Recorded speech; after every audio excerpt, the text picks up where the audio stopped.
Good evening. I'm calling this meeting to order. This is a study session of the Redmond City Council held on February 24th, 2026, commencing at 7:01 p.m. All council members and Mayor Bernie are in attendance, and there are 5 items on the agenda tonight: the Capital Investment Program funding strategy, R22 overlay consolidated land use application, the draft 8th Amendment to the Council Rules of Procedure, expansion and implementation of Redmond's welcoming resolution, enhancing our commitment to community and the U.S. Constitution, and finally, council talk time. So the first item on the agenda tonight is the Capital Investment Program funding strategy, and introducing this item, we're very happy to welcome Director Kelly Cochran. Welcome. Thank you. Good evening, everyone. With me tonight, I have Blake Ruiz. He is a senior financial analyst who helps manage the capital investment program for the general government side of our programs. We are here tonight to talk to you about some decisions that we would like to have made or direction provided on the funding strategy for the next update to the capital investment program. There are 3 items that are 3 sections of the funding strategy that I want to discuss tonight. One is our debt portfolio. We have an option or an opportunity to redeem some of our bonds. Will you go to the next slide? Maybe. It's all right. We're all right. We have an option to call some of our bonds and pay those off early. There are advantages to each one of the series that are available to us. I also want to discuss council's appetite for a future debt issuance and get your feedback and input before we move forward with the development of the 27 through 32 CIP, so that when we come back to you in the fall with the proposed CIP, we aren't really out of alignment with where council is comfortable. I also want to walk through my proposal for the art aspect of the capital investment program. As part of the public art plan, we've touched on a little bit my proposal at providing a consistent, predictable funding strategy for art. And so I want to walk through that with you to let you see sort of how that integrates with the rest of the program and provide some benefits to the art program. I don't need any decisions on that tonight. We have, I believe, one more committee meeting to touch base, and then there's a study session in April where I'm available if you have any additional questions. So on the first, goals overall, this is a really unique opportunity for the city to have so many things working in our favor at the same time when it comes to the capital investment program. We have already a pretty secure amount of cash on hand to take care of projects that we have been anticipating. But we also have recently updated plans that are very informative to the projects that run through this program. So the capital facilities plan, fire functional plan, and the transportation master plan, quite a few other pivotal planning documents with a tremendous amount of community input in them. And what I would like to do is sort of take this opportunity to reset the capital investment program so that we're meeting the priorities of today, not slowly integrating these plan updates into the CIP. And so to do that, really my big objective is to make sure that we can take care of some of our critical needs while minimizing impacts on the rest of the capital program. There are large facility projects, the MOC, Teen Center, things like that, and I want to be able to deliver those improvements to the community while not impacting some of our maintenance programs or pavement management projects, things like that that are still very important to make sure that we keep up on our due diligence. We also have some risk right now within the program with some transportation impact fees that we collected and need to spend. So I'd like to minimize that risk with this plan and then build in art like we discussed. So on the debt portfolio side, we have two debt issuances, debt issuance 15 and Series 16, issued in 2015 and 16. Each were a restructuring of existing debt that the city already had for transportation projects. These bonds are both now callable, and I'm recommending that we take advantage of both of those. So for Series 15, the amount of savings that we achieve is not that significant. But what it does do is allow us to use some business tax revenues that we have accumulated in fund balance to pay off this debt and allow us to then have that revenue source available in the future to pay back a new debt service package. So that is recommendation number one. This bond is currently, it's a 3% bond, and even after we pay off what's currently owing, after we have funded what we currently know is in being proposed in the CIP, we will have $11 million, a little over $11 million still available. And that is a very high fund balance for this revenue source. It's one of the more difficult funding sources to spend because it is restricted to transportation or transportation improvement projects that benefit the business community. So we have fund balance and like to utilize that here. And then on Series 16, again, the savings is a little more significant here. But what this does is help us spend down some of the impact fees that we collected in 2021 and 2022.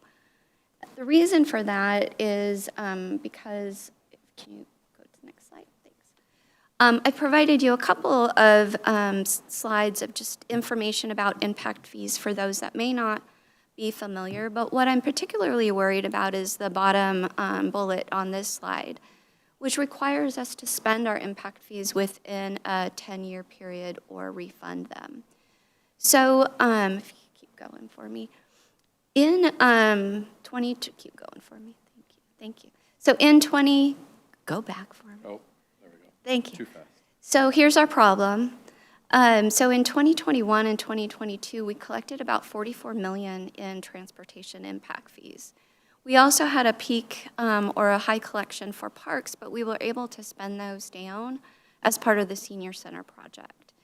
And so the opportunity to pay down these bonds helps us spend about $3.8 million of these dollars and ultimately save about $1.4 million in interest for the portfolio in total if we pay off both of those bonds or redeem both of those bonds.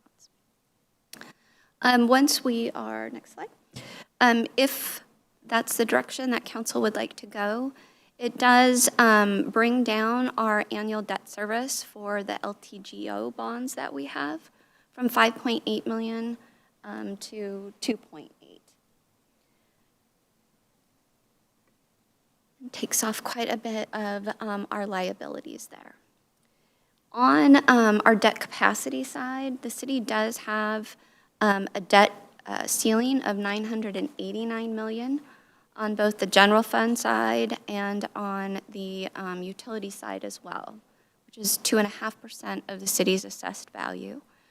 And we are well under that at this point. Any questions so far?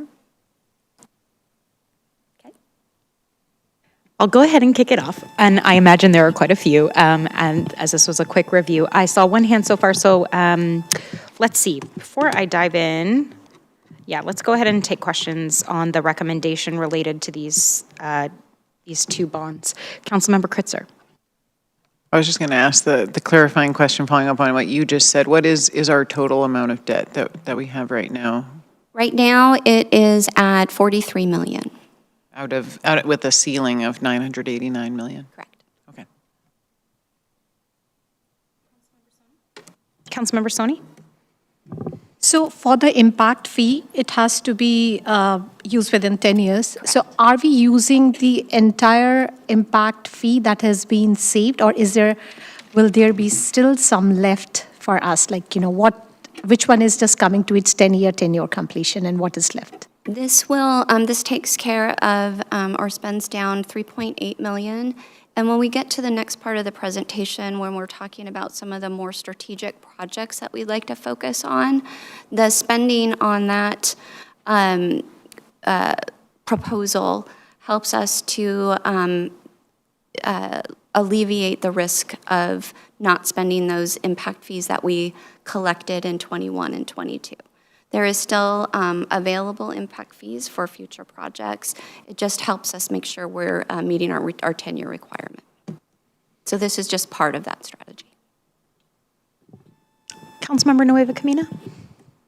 Thank you. Thank you, Director Cochran. And that was similar to the question that I was going to ask, just perhaps asked a different way, and that was, do we have any fee collections that are approaching that 10-year statutory deadline? And it was noted in there something about extraordinary circumstances. And I just wrote a note in there of, are we documenting extraordinary circumstances if needed? I don't know that we yet qualify for anything that they would consider extenuating circumstances. Nothing is at risk at this point, but as we get closer to 2030 and 2031. At the time that I started putting together this strategy, the amount that we are planning to spend didn't spend down that. And so what I'm putting in front of you tonight would alleviate the risk we're seeing. Thank you. Yeah. Is there another hand before Councilmember Kritzer? Go ahead, Councilmember Kritzer. Oh, okay. Okay, go ahead. Two other clarifications on here. One is under the business tax that you referenced. It's not our head tax, which generates operating revenue. It's a different business tax. Can you clarify that? I can. So our business license fee that we collect through the state, so when people pay to do business in the city of Redmond, there are two components to that fee. There is the business license fee. That's 40% of what people pay, and that goes into the general fund, and it is an operating revenue. On top of that, there is what is referred to as a business tax surcharge. So an additional amount, it is 60% of the fee, and that goes directly into a separate business tax fund and pays for transportation demand management and transportation projects that specifically benefit businesses. Thank you. Same fee, just gets split. That's my second one in the next round. Okay, thank you. Councilmember Forsyth? Thank you. Looking at the 10-year call option, are there any downsides? Does the rate go up? Is there any reason why we wouldn't do this? Not for me. Fair enough. Yeah. So I've had some great conversations with our financial advisor, and there's really not any downsides for us right now if we have the cash on hand. Councilmember Prakriya? I had a similar question to Councilmember Forsyth, especially with regards to Redmond's current AAA bond rating, whether there is a risk of us losing that if we don't call back the 2015 callable bonds right now. No impact. They would probably see it as actually favorable when we go for a re-rating again. Councilmember Kritzer, did you have another question? I did, thank you. So you mentioned in terms of the restrictions for the impact fees that it needs to be focused on streets, roads, transportation facilities. Just to clarify, is what you're proposing is that we won't be able to spend that money fast enough on the things that exist within our CIP. Since we have a lot of projects that match that in our CIP, So the goal would be we put that in, and then if, say, we wanted to use money like that later, we could go out and we could, if we needed to, issue more debt, but until then, we'd be saving the money? So, yes, that's correct. And the next part of our conversation is about sort of issuing future debt. Impact fees are also somewhat difficult to spend. They have to be used on a project that was included in an adopted plan. They have to be have a nexus to the project has to have a nexus to the development that paid. We cannot fund a whole project with impact fees. It can only pay for a portion. And so even when applying the impact fees to the projects that we have coming online through the transportation master plan, or, they're only for growth projects. So it's difficult to spend, but this takes care of a part of it now, and then the rest is taken care of in the next part we talked about. Okay, I appreciate that, because I think we just passed a very ambitious transportation master plan, and I know in our last budget, for example, we spent a lot of time talking about making sure we had enough funding for things like safer bike infrastructure and other, making sure that we have really safe streets. So I just want to make sure if we're going to use this to call these back, that we couldn't put them more quickly to other uses as well. Not at this time that we've seen. I'll go ahead and jump in with a question. I'm actually going to slow us down a little bit. Could we go back to, say, the redemption of Series 16 on the slide? I just am personally having a little trouble understanding the pieces of the information. So we are looking at paying off, it looks like, $11.7 million, which overall will save us over 10% in interest. I'm not understanding the additional $6 million in new debt issued. I'm not understanding what that is. And when we say the funding source toward paying the $11.7 million, that 3.7% is coming from transportation, but what else is going toward that $11 million? Or perhaps I'm reading it all completely wrong. Let me read it for you. Okay. Okay. So information provided in the first few bullets down to the additional $6 million is related to the series that was issued. So when we issued Series 16, it restructured some existing debt that we had, and it also issued an additional $6 million in debt. To pay down this debt at this point, it is $3.7 million. So that's the amount of impact fees that we would be spending.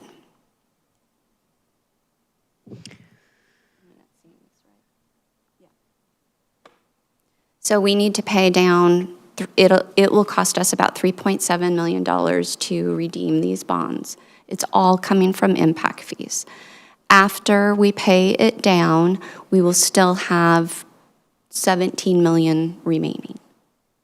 That makes sense? Yes, and 31.7 million unallocated. What is that Right referring now. to? That's right now. As of the end of 2025, we are sitting on 31.7 million.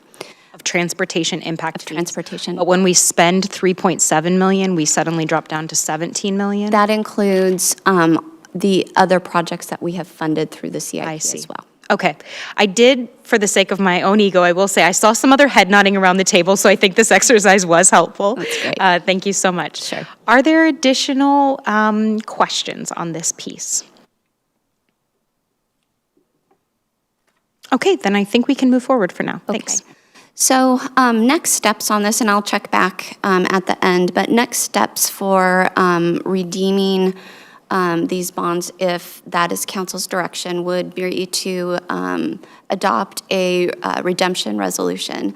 It basically acknowledges that you know what I'm doing and you don't think I'm crazy and we're making a good decision. And then it declares our plans to our bondholder. And so if we're headed that direction, we'll bring that back to you at our next FAC meeting. So next step is looking at a strategy to address some of the critical projects that have been identified in the plans that have recently come through council. I wanted to provide some context for you all about sort of the size of this funding strategy versus, the size of the entire 6-year CIP. So for 2025 through 2030, our current CIP, we're looking at $662 million. The funding strategy that we are putting in front of you is on the next slide, and it says 383 million, 383 million, 363 million. So it's a small portion. We still have quite a bit of activity going on within the CIP that is uninterrupted. So these are the projects that are included in the strategy that I've been working on. It is a mix of facilities, parks, transportation. This does not include or cover what needs we may see come from the city's utilities. For city utilities, we typically issue revenue bonds, and we'll start that analysis soon to see if there is any need or opportunities there.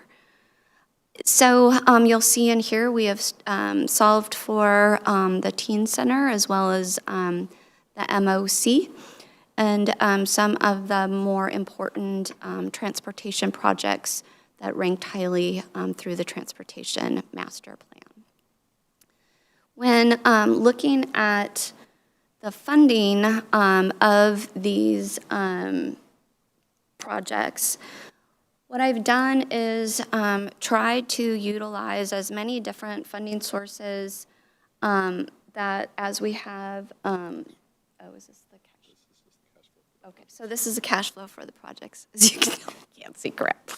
So this is the cash flow for the projects, what we expect to spend within each year. This is a draft plan. I would imagine that some of this will change. Some of these dollar amounts may change. Some of these schedules may change. This is a very conservative plan, meaning I have estimated projects on a little bit of the higher side. Doesn't mean that they can't come in higher. And I've estimated timeframes, based on what I currently know of where we are, but there are plans in place to accelerate things just due to the commitment of this plan across the city if council is comfortable.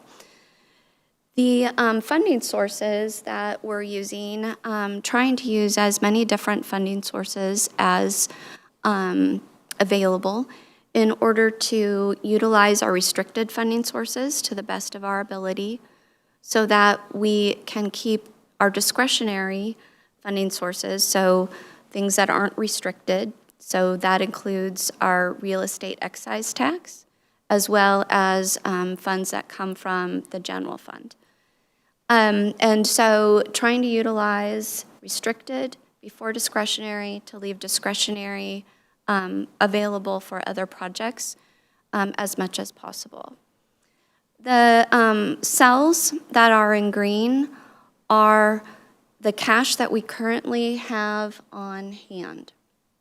And as much as possible when issuing debt, what I like to do is cash fund as much as possible up front, and then issue bonds. For me, the trigger for this would really be when the MOC would hit the construction phase. That's when we're essentially sort of out of cash. I prefer to issue what's called a reimbursement resolution, which allows us to be reimbursed for all of the numbers in green that we have spent when the bonds are issued, which means that we get sort of an influx of cash back into the program that can be then reinvested into other projects. So we've basically proven to the bondholders that that money, we've already spent it, we're reimbursing ourselves, and other projects can then continue on. It also, that approach also helps us to reduce our risk of what's called arbitrage, which is essentially when you've been sitting on the bond proceeds and sort of earning more money than, and not spending them in time. And so when you issue bonds, you have about 18 months to spend the bond proceeds. And so I really like to hit that when I know we are in construction and we're gonna finish it. So that is my approach. When looking at the funding gaps that exist within these projects, right now we're looking at a potential bond issuance of about $51 million. This, like I said, is a very conservative forecast. I forecast high on the expenditures, and I have not programmed in any assumptions for grant revenue, regional partnerships, legislative appropriations, funding opportunities that I know are highly likely for many of these projects. So I assume that we will see this debt amount go down unless something goes cattywampus some way. I'm also working to try to minimize the number of debt issuances that we do. This is a dreamland where everything aligns perfectly and we issue one debt issuance. Debt issuance is expensive, and it is a very time-consuming process. So I hope to hit us in a end of a non-budget year, but it's possible that we may need to do things in a phased approach. It's possible that some programs won't need to issue debt at all if they are able to cover some of that gap with other funding sources. I believe this is worst-case scenario when it comes to the bonds. But any questions here before I move on? Yes, thank you so much. I saw Councilmember Forsyth first. Thank you. Just looking at the business tax line, we're looking at 300,000 in 26, but 4 million in 27. Is that just a typo, or are we expecting? That is not when we're expecting to collect it. It's when we're expecting to spend it. I see. That is better context for the rest. Thank you. And I can provide you with sort of the details behind this so you can see which revenues are identified for each project now. Again, it may change, just trying to use, take advantage of our best opportunities as time evolves. But this is when we would spend money we currently have.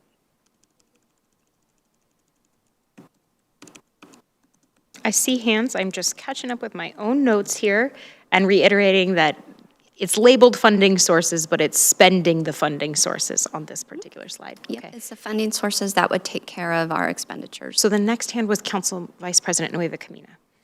Thank you, and I think that is the clarification that we just made will have my question to wait because mine was on funding or revenue mix structures. In this, though, while we're talking about the bonds, I assume, and I just want to make sure that we've got this in the open, that any new bond issuance, that we would still have callable flexibility in the new one, just the same as we did, and would continue on with that. That would be my flexibility. preference, yes. Okay, great. Councilmember Kritzer? Thank you, and thanks for this thoughtful work. One of the things that shows up in the projected cash flow is the teen center rebuild going all the way through 2030. One of the things that we passed as part of our direction resolution was to build that as expediently as possible. I'm wondering, is that 4 million that shows up in 2030, is that kind of paying closeout types of payments? Is it expected to finish in 2029? I know our community would love to see that done. My assumption is that that funding is to furnish and get the building ready to serve the teens. So I'm assuming construction is done, and that is really furnishings and close out of the construction.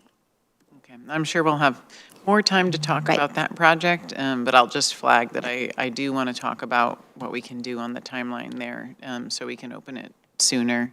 And similarly, I guess on Southeast Redmond Park, is that another one where the park might open sooner, or is it actually projected that we wouldn't finish that project till 2030? Right now, with working with the director's team, these are schedules that have been proposed that we know we can make based on our current workload, based on sort of all of this together and demand that it puts on the CIP group. It's very possible that some projects may go faster. This is sort of a very high-level planning. I think that there is, as you know, the Teen Center, we're just in the planning stages of how to approach that project. As that work is being done, we will integrate it into that plan. I have no doubts that that will evolve. I also think that that project, we are likely to see some partnerships help to close that gap and really then also help to accelerate some of our work as well. So lots of hope. Other questions? One of my questions, Director Cochran, is could you actually just remind us why this group of projects, I'm sorry, I was catching up on my notes and may have missed what you said, why this group of projects? So I worked with the director's team, functional area managers, to really call out the projects that are most critical to their systems and most desirable by the community. So these are the projects that they received, strong desire from during their planning efforts, or address some real safety weaknesses in their systems. And how do these projects relate to the rest of the CIP? If there were to be no debt issuance, then these would be just integrated, and these are the projects that would be held up. A lot of different options there. So if council were to say not comfortable with debt, then we need to go back and sort of reprioritize and sort of look at the whole CIP and decide what do we do now and what do we do later. So if we're not looking at a debt issuance, we're looking at some type of a reprioritization, which may mean that some of these projects come later based on the other needs in the CIP. Or there's just a lot of different options that we can pursue. But ultimately, it would come down to prioritization. Okay. Yes, Councilmember Prakriya. Just a clarifying question on the strategic capital projects projected funding sources slide.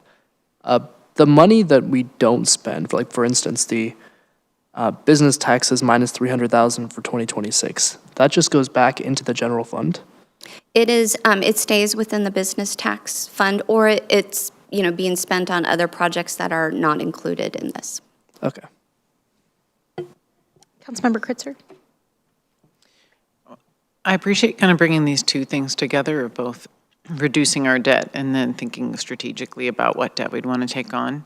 I'm wondering, as we move forward on this, given that I think we have a relatively low amount of debt to what our debt ceiling is, but if we could, if you would be able to provide, typical debt ratio benchmarks that we might look at for us as a city compared to other cities, just as we kind of get into this decision, so we can kind of see how do we compare, or any other comparisons relative to kind of other similar sized jurisdictions. I think it'd be helpful to give us even more confidence in this decision, even though I'm generally in support of us doing this. I don't mind. I think the caution is that, every situation is different. So it's just, you just have to take that into context, right? So what another city is sort of issuing debt for and able to achieve for it is just going to look different than us, but happy to share the information.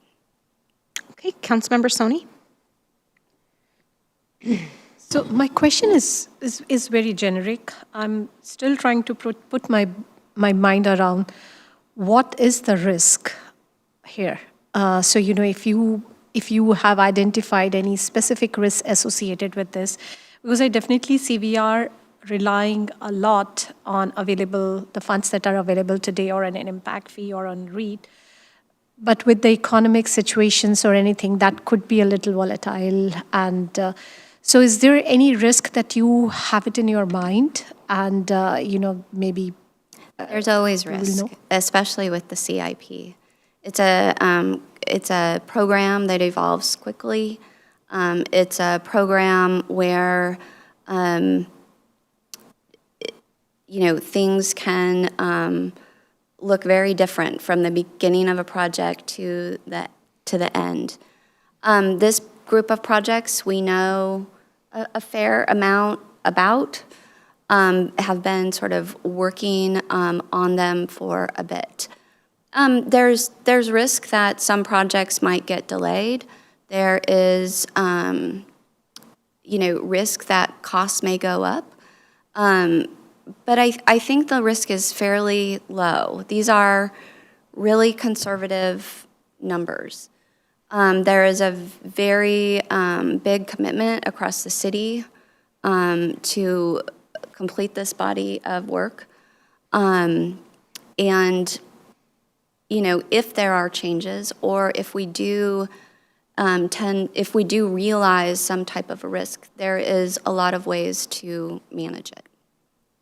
And it all just always comes down to priorities. Thank you. Councilmember Nueva Camina? Thank you. And that brought us to the question that I was like, maybe I'll hold off on this. They're seemingly unrelated, but very much so, and I think you'd be able to appreciate it, is questioning how sensitive is a CIP to a REIT turn down? Not very sensitive. We budget for REIT or forecast for REIT at a very low level. So even some years when we, achieve much higher than that, we keep that forecast very low. Okay. And so the forecast that this is built on shows us receiving, I think, $4.5 million a year. And typically we can be, in the 7 to 8s, but we just want to be extra careful. Mm-hmm. Because I was thinking, if development softens, what is that going to look like? And then related was then with the MOC being our largest project that we're currently undertaking, then if there was a sudden rise in inflation, then like specifically what options are we thinking? Are we thinking about options for that, since we're looking at another 3+ years of expected volatility? I've been working very closely with the MOC team. And you may notice, and I forgot to mention, so apologies, but we recognize that it's possible that the MOC may need some additional funding. And so I have, through this strategy, added, I believe, $25 million to that project, and it is in sort of a available cash, so that if there's decisions that we need to make and we need to move quickly, we can make them. Once we get past the validation stage for the MOC, if those funds are still available in the project, we can decide if they stay within the MOC or if we want to shift them to other projects. So trying to minimize our biggest risk up front with the MOC. Thank you. I'll go ahead and hop in with one more question. Back to the list of projects. It wouldn't be a study session without a what about Overlake question. So I want to call attention to the Overlake property acquisition and the $7 million slated for 2031. I understand that is most likely related to the relocation of Fire Station 12 and other city facilities that need to move to the correct side of the highway and to what is soon to be our densest neighborhood. This one looks really far away. So I do understand, and I am the biggest champion of the MOC redevelopment. A few of us just got to go out for our tour today. Really appreciate that we are going to have an opportunity to be part of that MOC redevelopment, because that's like a once-in-a-generation facility. I also want to put in a plug for seeing this, this potential for Overlake to move up. I think that the conversation back during the capital facilities plan and the fire functional planning, there's a lot of pressure being put on a single piece of property that we may or may not be able to purchase. And as Councilmember Kritzer has mentioned, this is, overall, there's a lot to soak in tonight, but overall, it's a pretty modest proposal ahead of us. And given the thousands of people that are going to move to this neighborhood before 2031, our opportunity to get in somewhere on that side of the highway, somewhere in that neighborhood, just gets smaller and smaller with every permit application that comes through the desk. So I just want to have a chance to make sure we discuss the possibility of moving that one up. So, thank you. I hear you. Here's why I put it where I did. And it's very similar to my reasoning on the LeWitt purchase, or the LeWitt purchase. So, It would be the Marymore Village Community Center that previously had another owner. Yes, okay. thank you for that. So, there was several budget cycles where we had that purchase in our capital investment program. And there was a lot of money allocated to it, and the opportunity was just never coming. And during that time, I'm seeing other opportunities pass us by, and ultimately decided that if LeWitt were to become an opportunity that would come in front of us, there would be a way to solve for it. And I feel that way about the Overlake property as well. Right now, the funding sources that I have allocated to this are the general fund and REIT, because I don't know yet that it will be fire or whatever it will be, but it's potential. And there are additional funding sources that we haven't allocated, such as our newly increased fire impact fees, to this project. So we would have the availability to move it up. It's possible it might impact other projects, but it's also possible that we may be able to handle it with some other revenues that aren't allocated in here. I certainly can move it into the shorter time frame, and we certainly can, put some more planning into it. But it's one of these things where you just don't know when the opportunity is going to arise. Sure, and I appreciate that. So my two questions, just for the next time that we come back on this, would be what dollar amount would need to be there, and in which year, if we were looking beyond putting all our eggs in one basket on one potential piece of property? And I very much understand why we are so focused on that piece of property, but we're going to need a piece of property regardless. I'll research. Thank you. Yeah, appreciate that.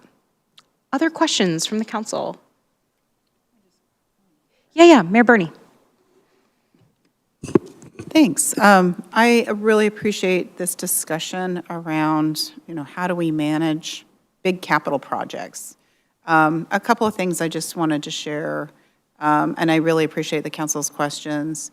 One of the areas I know we have people watching, the term risk makes people nervous because it's risk.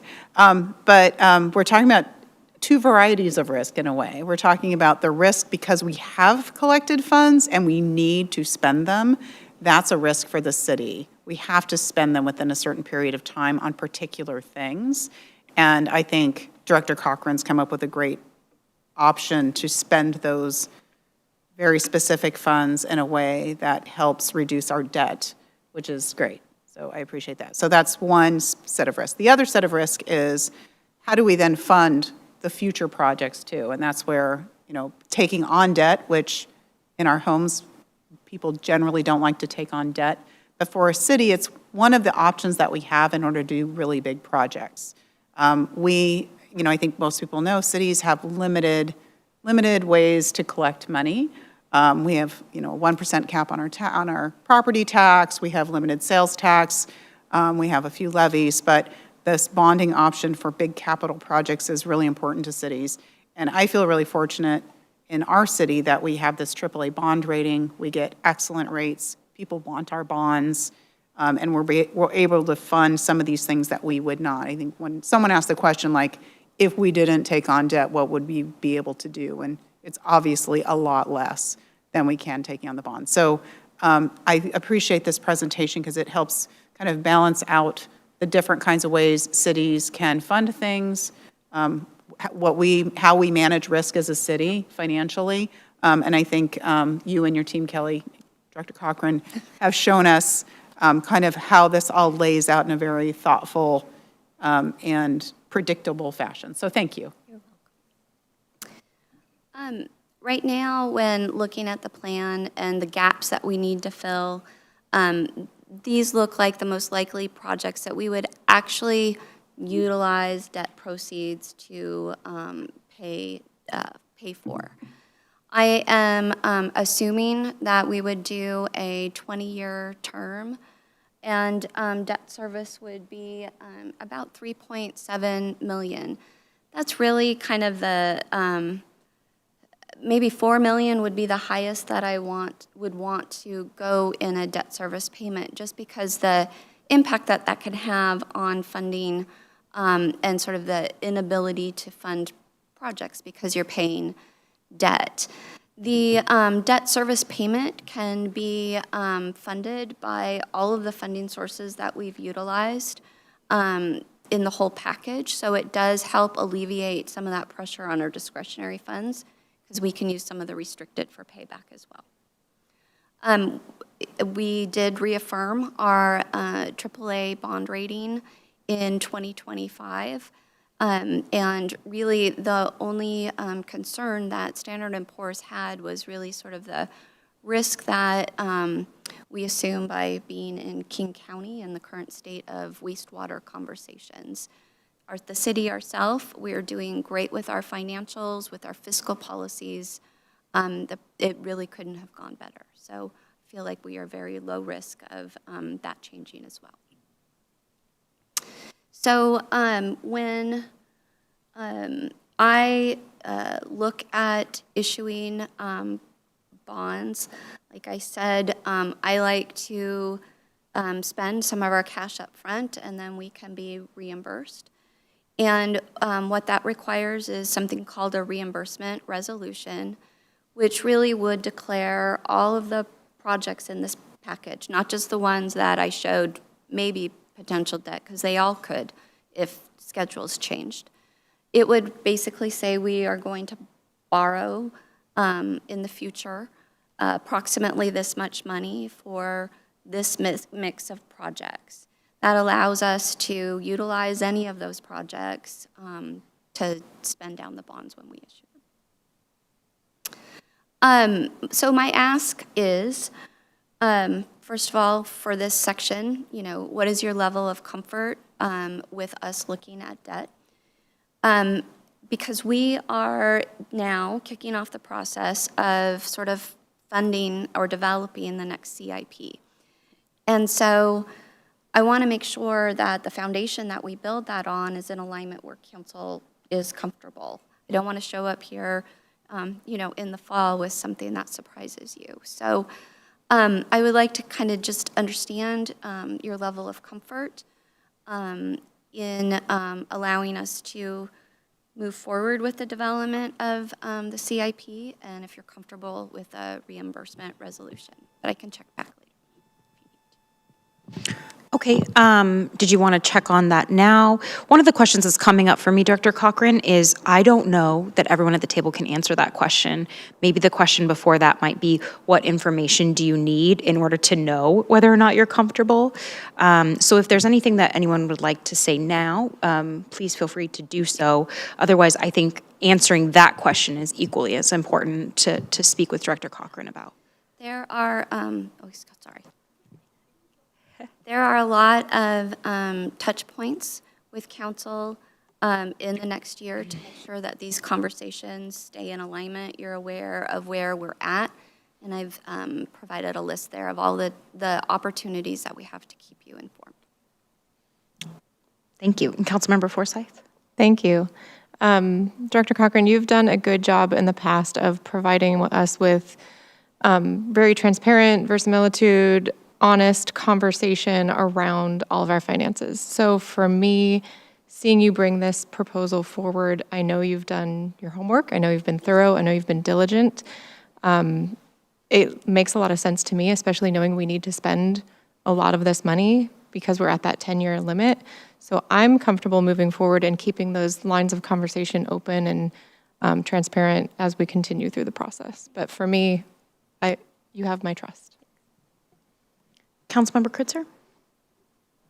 Thank you. Really appreciate the presentation, conversation, and the work that you've been doing. I feel like, especially as we think through the development of the CIP, as you were mentioning, if it allows us to see the projects that we want to see and to be ambitious. I know we're going to have a retreat later this week, and we may bring up ideas of things we would want to see within the CIP or within our budget. If it gives us the ability to do more than we might otherwise, if you don't know whether we would be willing to take this step, then I can see why we would take this sooner. I did want to let the council know that we just did agenda setting for the Finance Administration and Communications Committee for the 24th, and we did put both the reimbursement resolution and the redemption resolution just on that agenda. So, and I imagine if council's not ready to proceed with that, it can be kind of a first viewing of those things. And if we are ready, then, we could move forward. But I just wanted to note that I did make space on the agenda there for us to be able to kind of, because since we're not seeing what these look like, it may be hard for people to answer, but I'm generally supportive of us Even proceeding. if we issue the reimbursement resolution, it doesn't mean that we have to issue debt. It just helps protect us in the case that we do. Thank you. Councilmember, Council Vice President? Thank you. Just chiming in that generally I'm supportive of taking on the debt. To Mayor's point about level of risk, and that can sound scary. And I deal with that on the daily. I would be remiss if I don't bring up that there is also then an opportunity risk. So it's not just what is the liability risk that we're taking on, but then it is then in the hindsight. Now, the problem, of course, is that we do not have a crystal ball.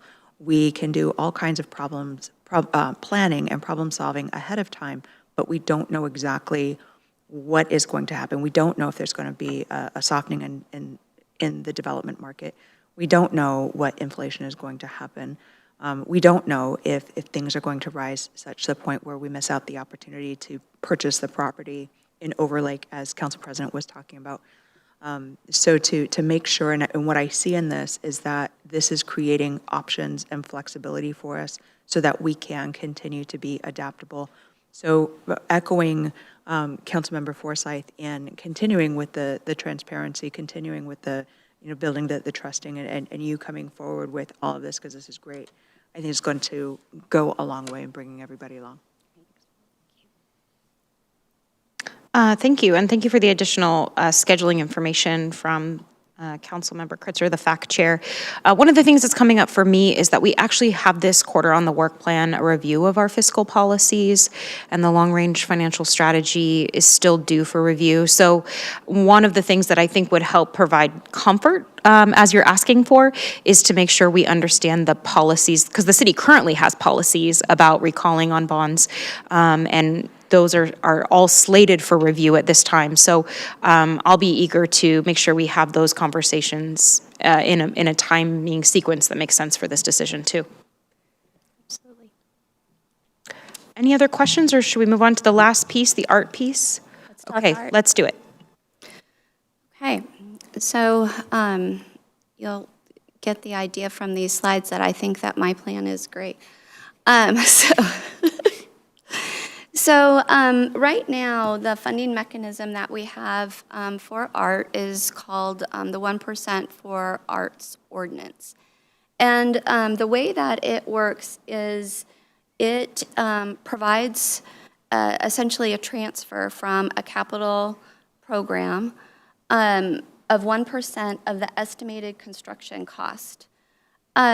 We calculate that amount at the time that the project hits the 60% design milestone, assuming that at that point we essentially have a pretty good idea of what we're building and how much it's going to cost.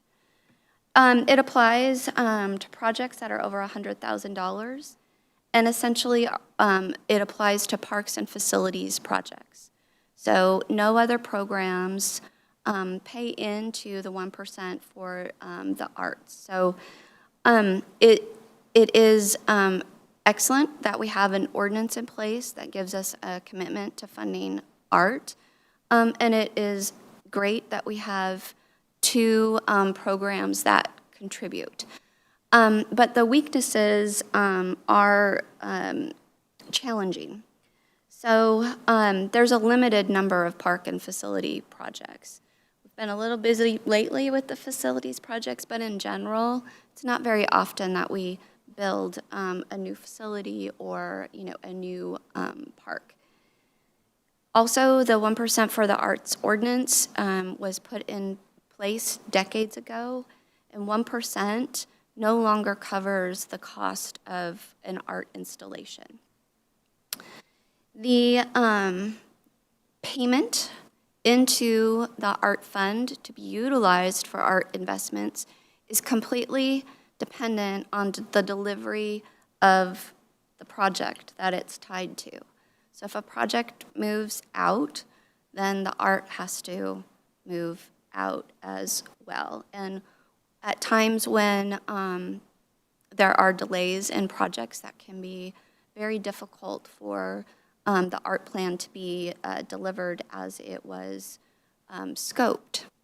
If a project is funded by, let's say, a grant that doesn't allow for art, then there's no contribution to art.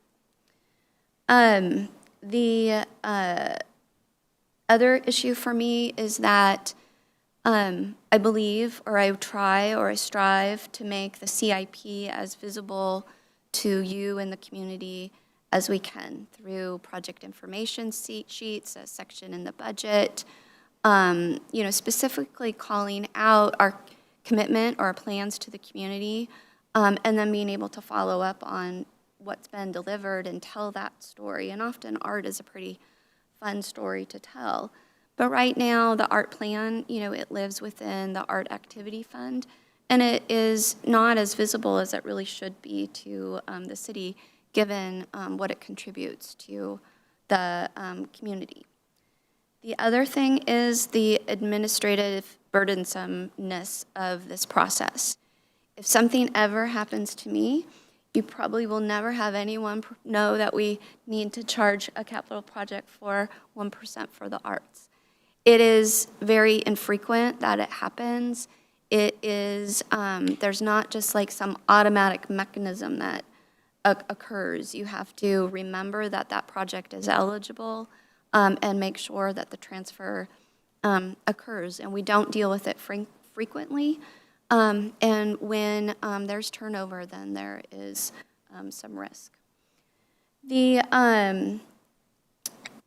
example that I'd like to show you is this is what was occurring when I first got involved and started working with the Parks team on trying to figure out an appropriate funding mechanism for them. This was the development, they were just getting through with the development of the 2017 through 22 plan. And you can see, right off the bat that the dollars that were needed to fund the plan weren't going to be there with the program or with the projects that the plan was tied to. They made an attempt at that time to say, well, we would also like transportation projects to pay as well. But it kind of had this net effect where it increased the art expenditures and then sort of increased the gap. So at the time is when we started working on, how do we solve for this? And here we are. So, go ahead, thank you. So when you're looking at just the consistency of contributions into the art plan, you can see it's difficult to plan around. The graph on the right is the 17 through 22 plan. versus the revenue that came in to pay for it. And there's just no alignment at all. And so what I would like to do is propose that we move the funding for public art into the capital investment program as a program. And essentially what I'm saying is that there's no more 1% for the arts. It becomes a program within our CIP, just like any of our other programs that we have for ensuring pavements taken care of, or ensuring that street channelization or street lighting is taken care of.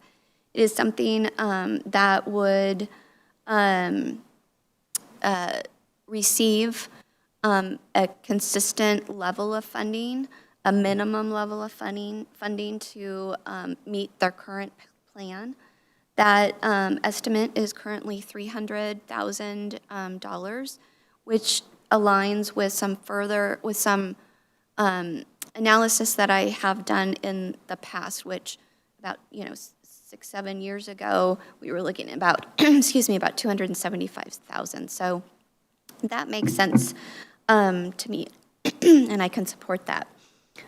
I also want the art plan or the art program to have the opportunity to ask for additional funding if there are specific projects or investments or opportunities that come our way.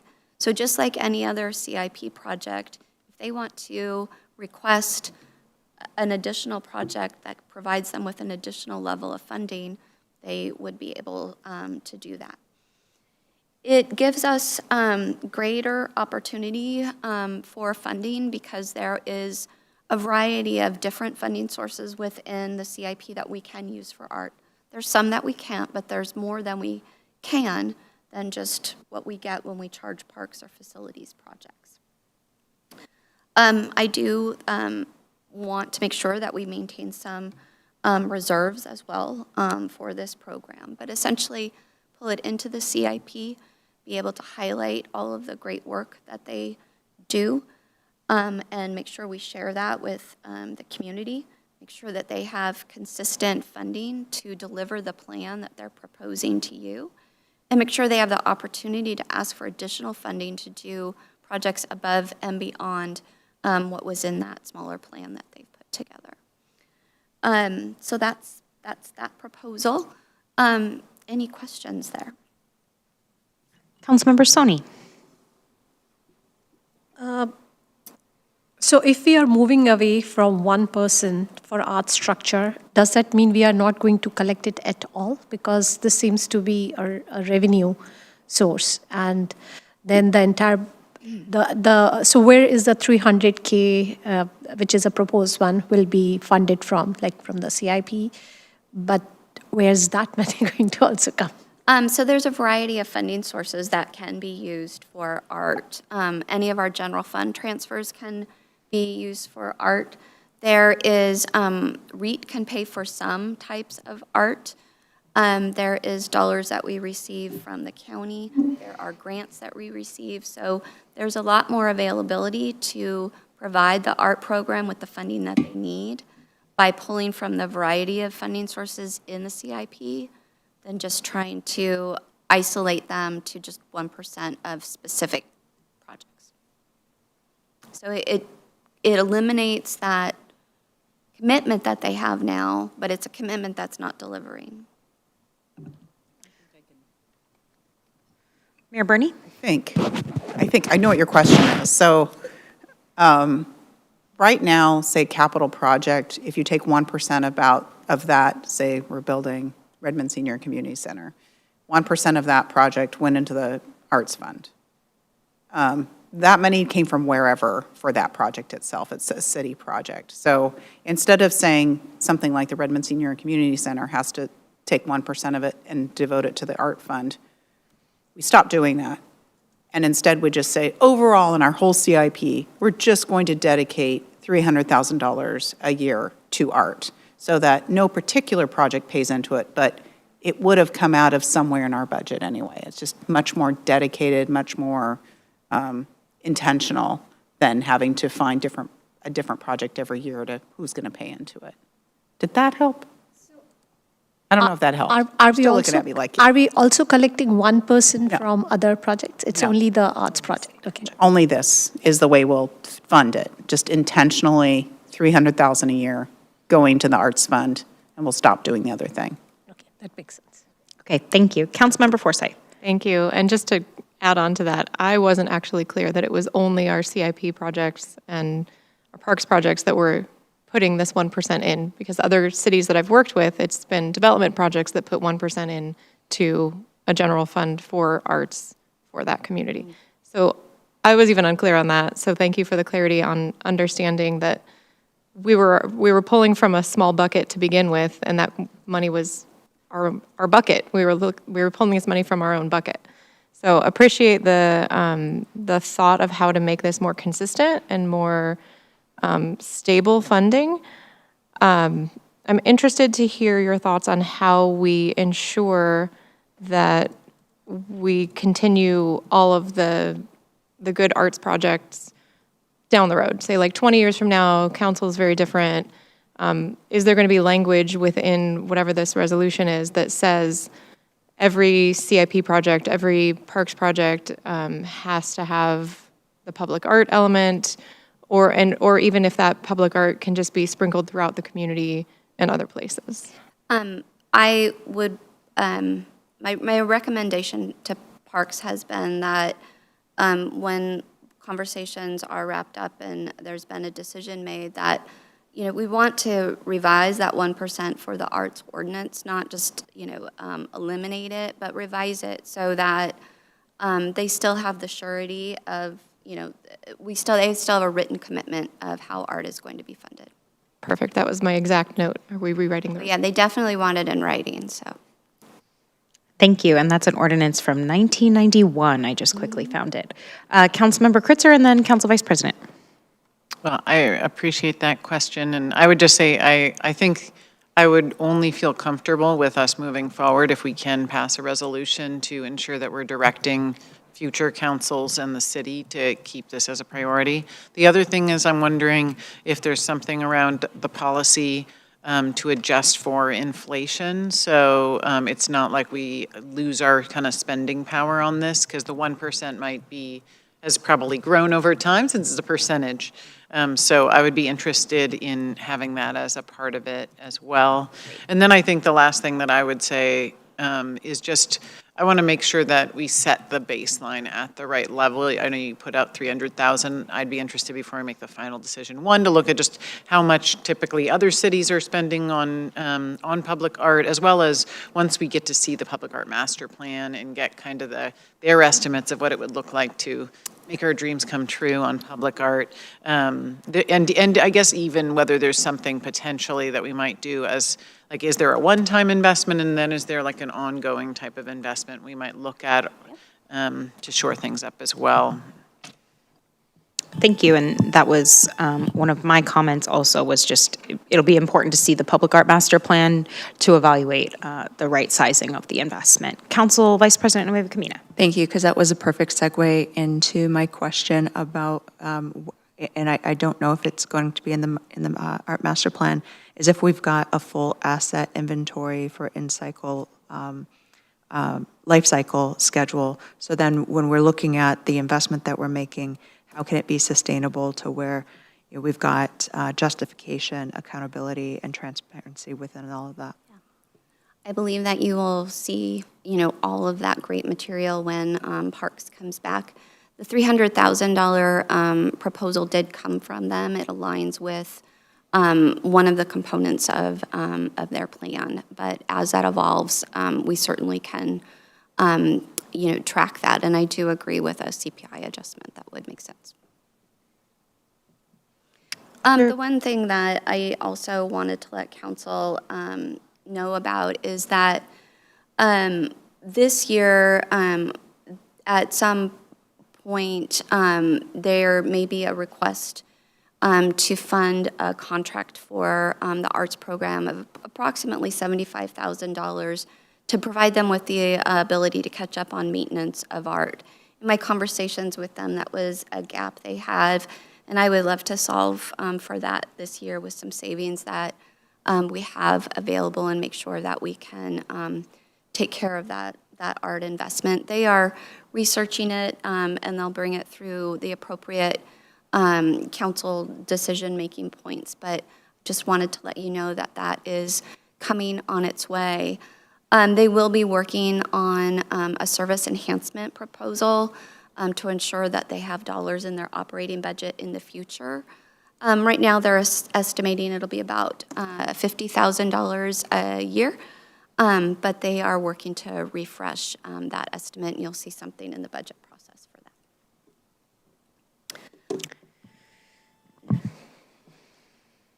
So, we're at the end. Okay, I had one more question, actually, which was just related to, I'm curious how, and maybe we will see it in the Public Art Master Plan, but the development of a project list. We're not, in transportation, we have a TIP and we have all these other lists. How might the list development show up? Is it already kind of coming forward in something that council hasn't seen yet? Or just how generally might that work? Well, I hate to answer for Parks. Director Hamilton? No? Okay, well, we can just have that as a I question for believe that next they time. have a list for you. They have some planned installations, and that's how the $300,000 estimate came to be. Okay. I see Deputy Director Hoovner is here. there he Did you is. have some additional thoughts?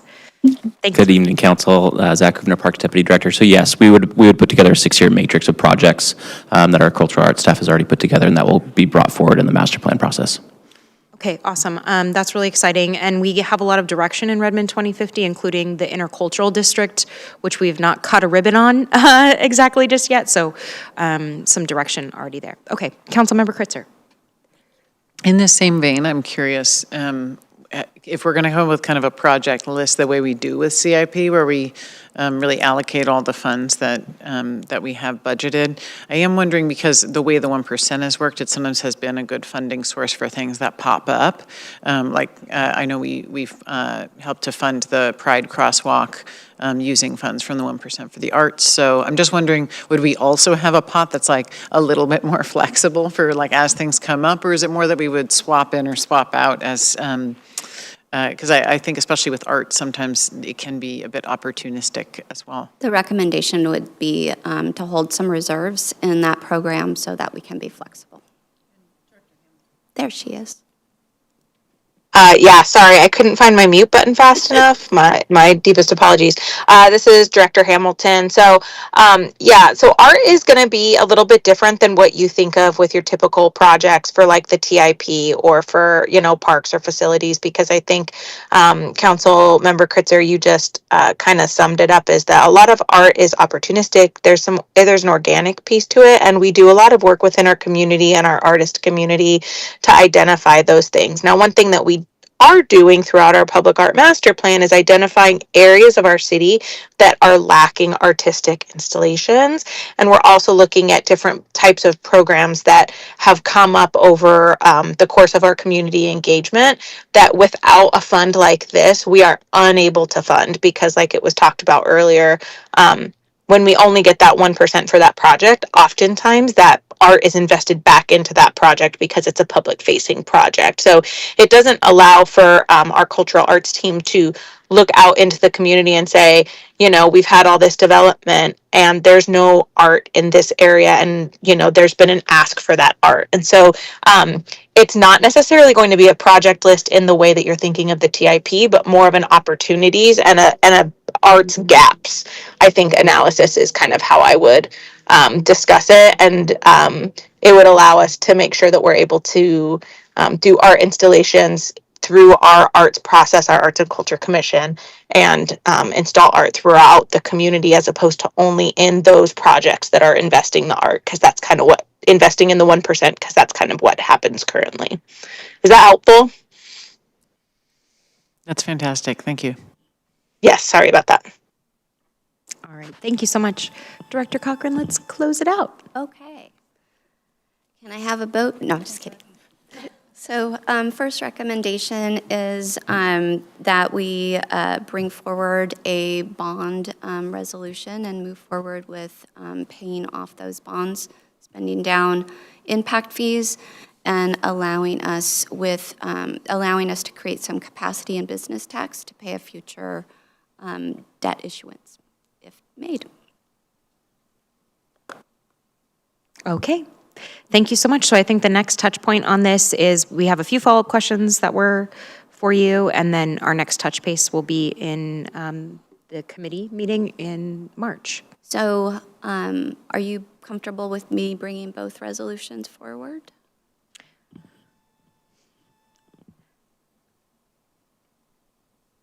I will say for my part that I think we're a bit out of order on a couple things, like the review of the fiscal policies. So I want to make sure that at least some of those conversations do happen because we have existing policy that I'm not sure we have slated for amending and reviewing our existing fiscal policies. And we're doing this before that. And so I do want to make sure that we've got the schedule all right. I'm happy to talk about the schedule offline. Are there? I don't anticipate that there will be, I don't believe we're making any recommended changes to our policies when it comes to debt issuance.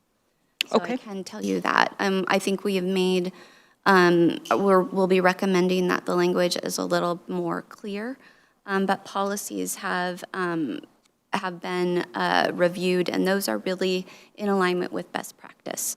They talk about when we should call bonds, and if we're ever at a point where we can achieve a 4% savings, that's our fiscal policy. We must take action at that point. So yeah, not anticipating a lot of changes to the fiscal policy when it comes to debt, if that helps at all. Okay. Are there other comments on comfort with moving forward with these two? Certainly a next touch is already planned in FAC, is what I heard. Councilmember Kritzer. Yeah, and as I mentioned, I think just because we see it at FAC, it doesn't mean it has to go then immediately to consent. So it can just be so that way we can see what these resolutions would look like.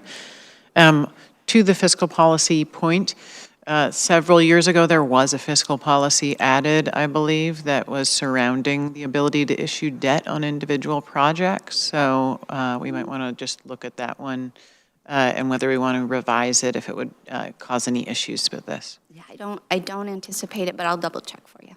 Yes. Councilmember Soni? Actually, my question was already addressed by Councilmember Kritzer, but just clarifying this thing, is there any time bound for these to be done by certain time frame? The resolutions, no. I mean, as soon as, obviously, the sooner we can pay off debt, the more we'll save.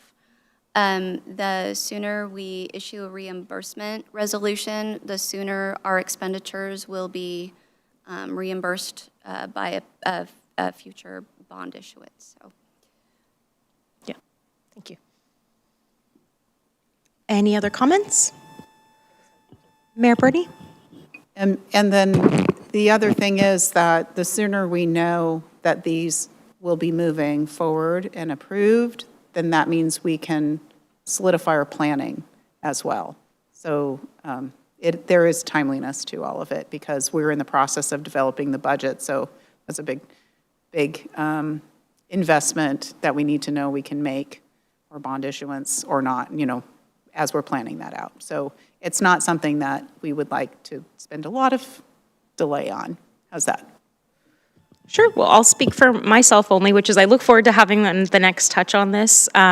We do have, I'm very cognizant because I actually spend most of my time as council president really making sure that everyone at the table has a chance to fully participate. And so if there are, especially folks who haven't worked on bonds before, if you need time or you have questions and resources, let's definitely make sure that we do that. I heard general acknowledgement that we are headed in the right direction, but this is our first read on it, so I look forward to having the next touch at committee.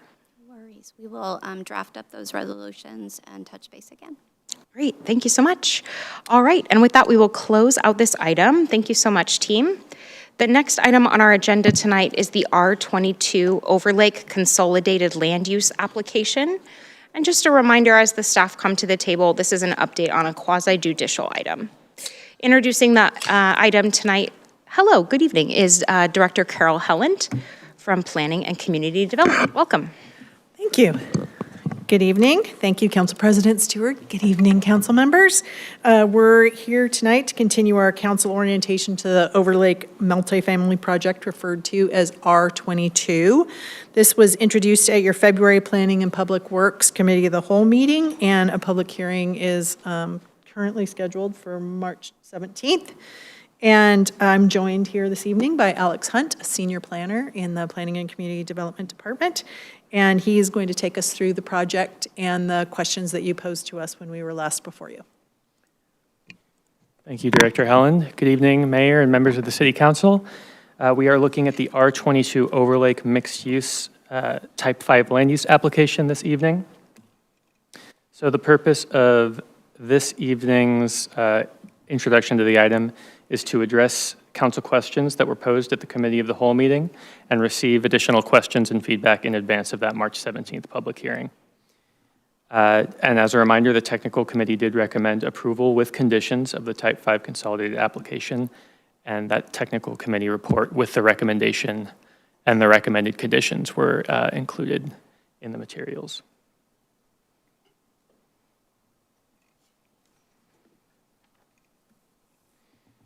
And to orient us to the project site here, this is a 5.3 acre parcel in the Overlake Business and Advanced Technology Zone. This is the Microsoft Building 22 site. It's at 3050 152nd Avenue Northeast, just across the street from Overlake Village Station. And the applicant is proposing a mixed-use development.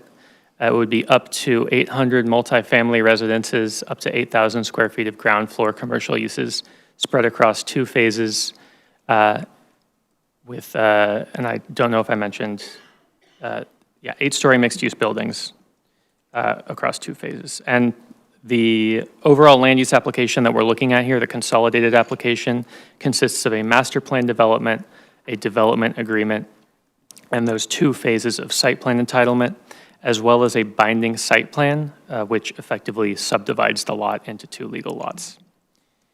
This development also includes on-site open space with landscaping, as well as shared access that'll be signalized with a traffic signal shared with Overlake Commons, which is the project that is proposed. It's located to the south of R22. I wanted to share some renderings as well, just so we can get a better feel for what the scope and scale of this project is. This is the first phase that we're looking at, and this is viewed from Overlake Village Station. So that ground floor would be the commercial storefront area, and then we have the residential units above. Open space would be on top of the podium on those above the commercial floors. And then this is phase 2, looking across 152nd Avenue Northeast. Again, we have some commercial storefront on the ground floor with residential units above. So I believe Council President Stewart had asked for information on affordable housing. This project is being reviewed under the 2025 Redmond Zoning Code. So we do have new affordable housing regulations coming into play. This proposal includes 12.5% of residential units that will be affordable to households making up to 50% of the area median income. And then this project is also participating in the Development Incentive Program. It's only going slightly above the density requirements or the maximum density allowances. So it's just providing one additional affordable unit at 50% MI that'll get them the points that they need. So, modestly dipping into the incentive program there. Now just briefly discussing the development agreement. This agreement will establish the terms for this overall development, and it includes a series of asks weighed against public benefits that the applicant will be providing to the city. So on the side of what is the developer asking, they are asking for the ability to develop this across 2 phases. They're asking to vest to the current development regulations for a period of 10 years with the potential to extend an additional 5 to 15 years. They're requesting up to 21 loading parking spaces across both phases. These would be in addition to the dedicated residential parking. They're maxing out their allowed residential parking, so these are flexible spaces that would be dedicated to service vehicles, deliveries, moving vehicles, et cetera. They are requesting the option to have off-site tree replacement and fee in lieu of tree replacement, as well as impact fee credits from the traffic signal and right-of-way improvements that are being constructed with their proposal. And on the public benefits side, the applicant is proposing public art, enhanced bike and pedestrian safety on 152nd Avenue Northeast, that traffic signal and shared access with the Overlake Commons project, the ground floor commercial retail space, and of course, affordable housing.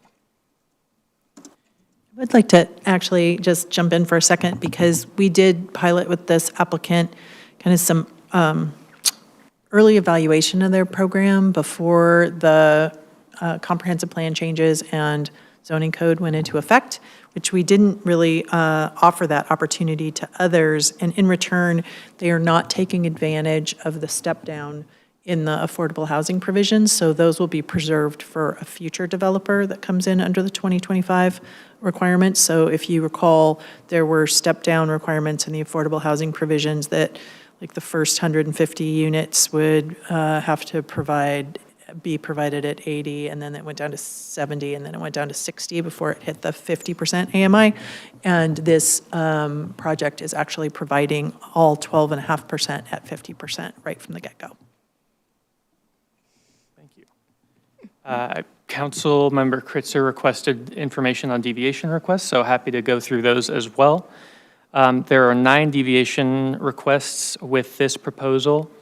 So I will summarize those, and I'm happy to go into a little more detail if that's of interest to the council. The applicant is requesting increased impervious surface coverage allowance. They are requesting on number 2 here, landscaping flexibility, providing less trees than the typically required 1 tree per 125 square feet of required open space. And then they're requesting to omit the 5-foot landscape strip that's typically required between drive aisles and buildings. They're requesting deviation there in back-of-house service areas. Number 3, a tree exception. They're requesting that to fall below the typical 35% tree retention and to remove landmark trees on the site.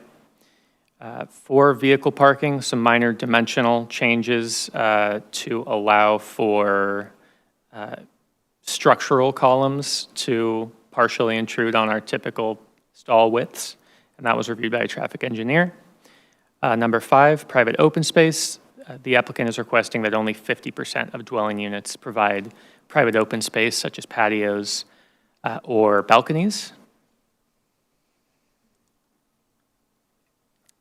Number 6 here, this is the street typology requirement that requires 50% of the building edge to be located within 20 feet of the front property line.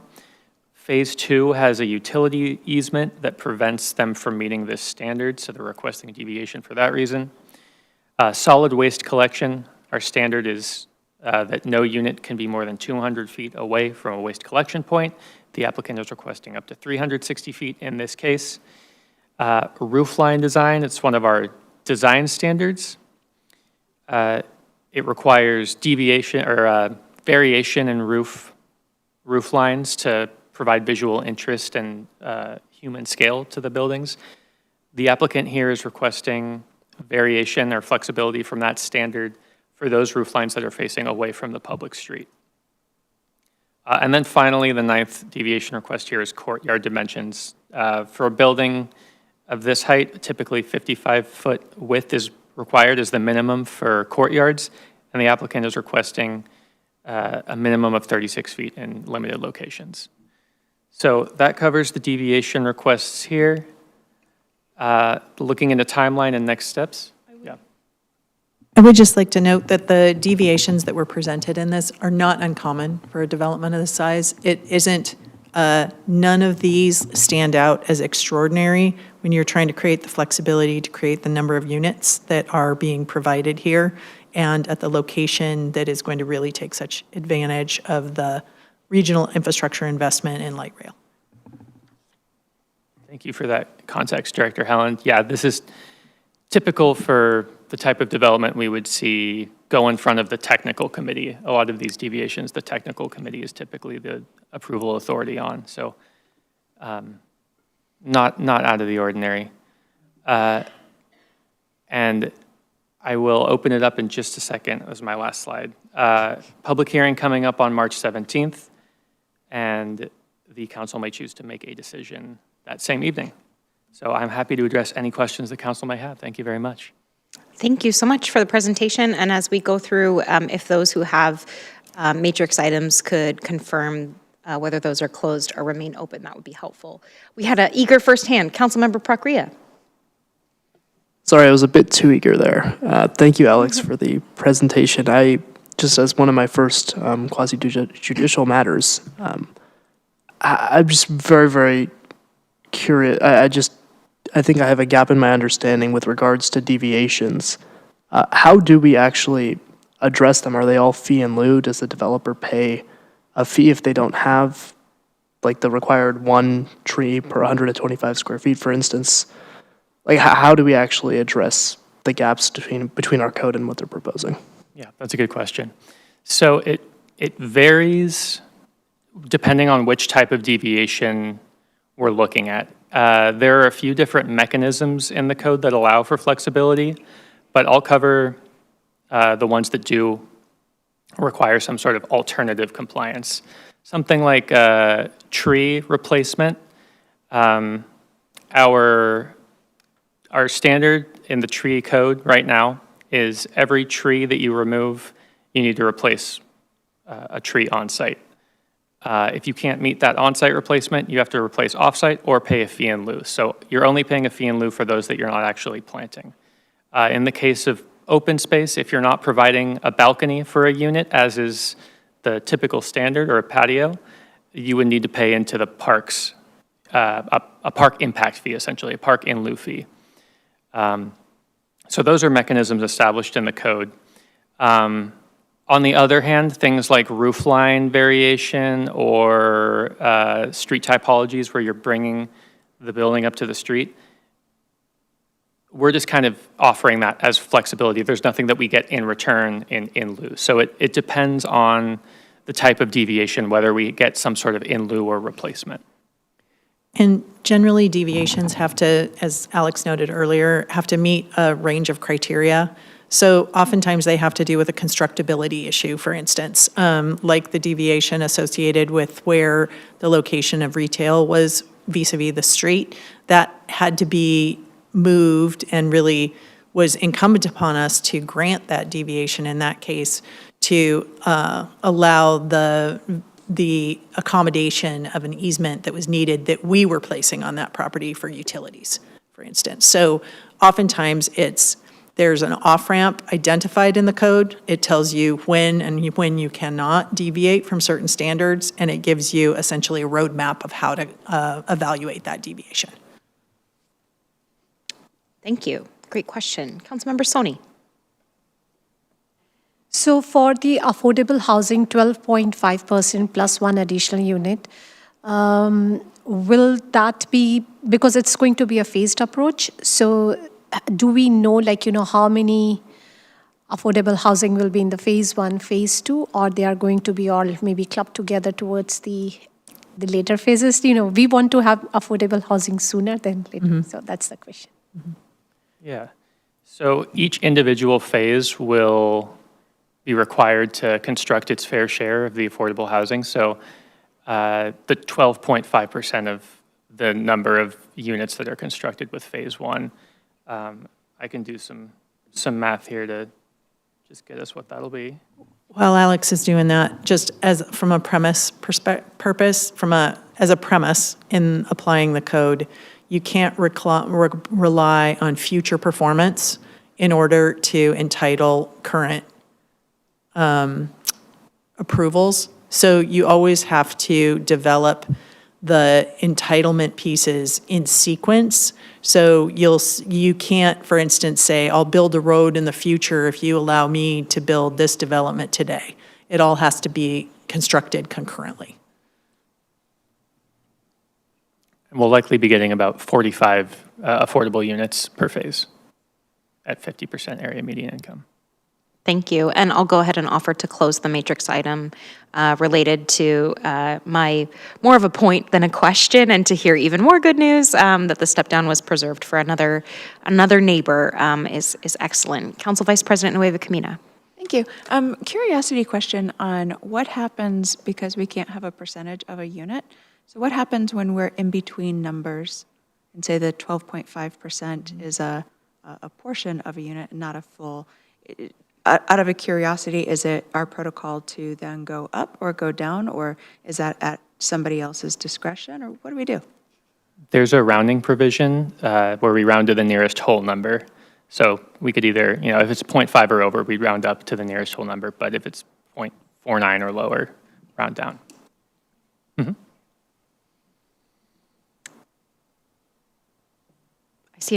I see some hands over here. Okay, Councilmember Parsi. In the deviations called out, what are some of the ones that have the most impact on quality of life potentially for the residents or neighbors? It's a good question. I think that might be a little subjective, so I won't give a definitive answer on that.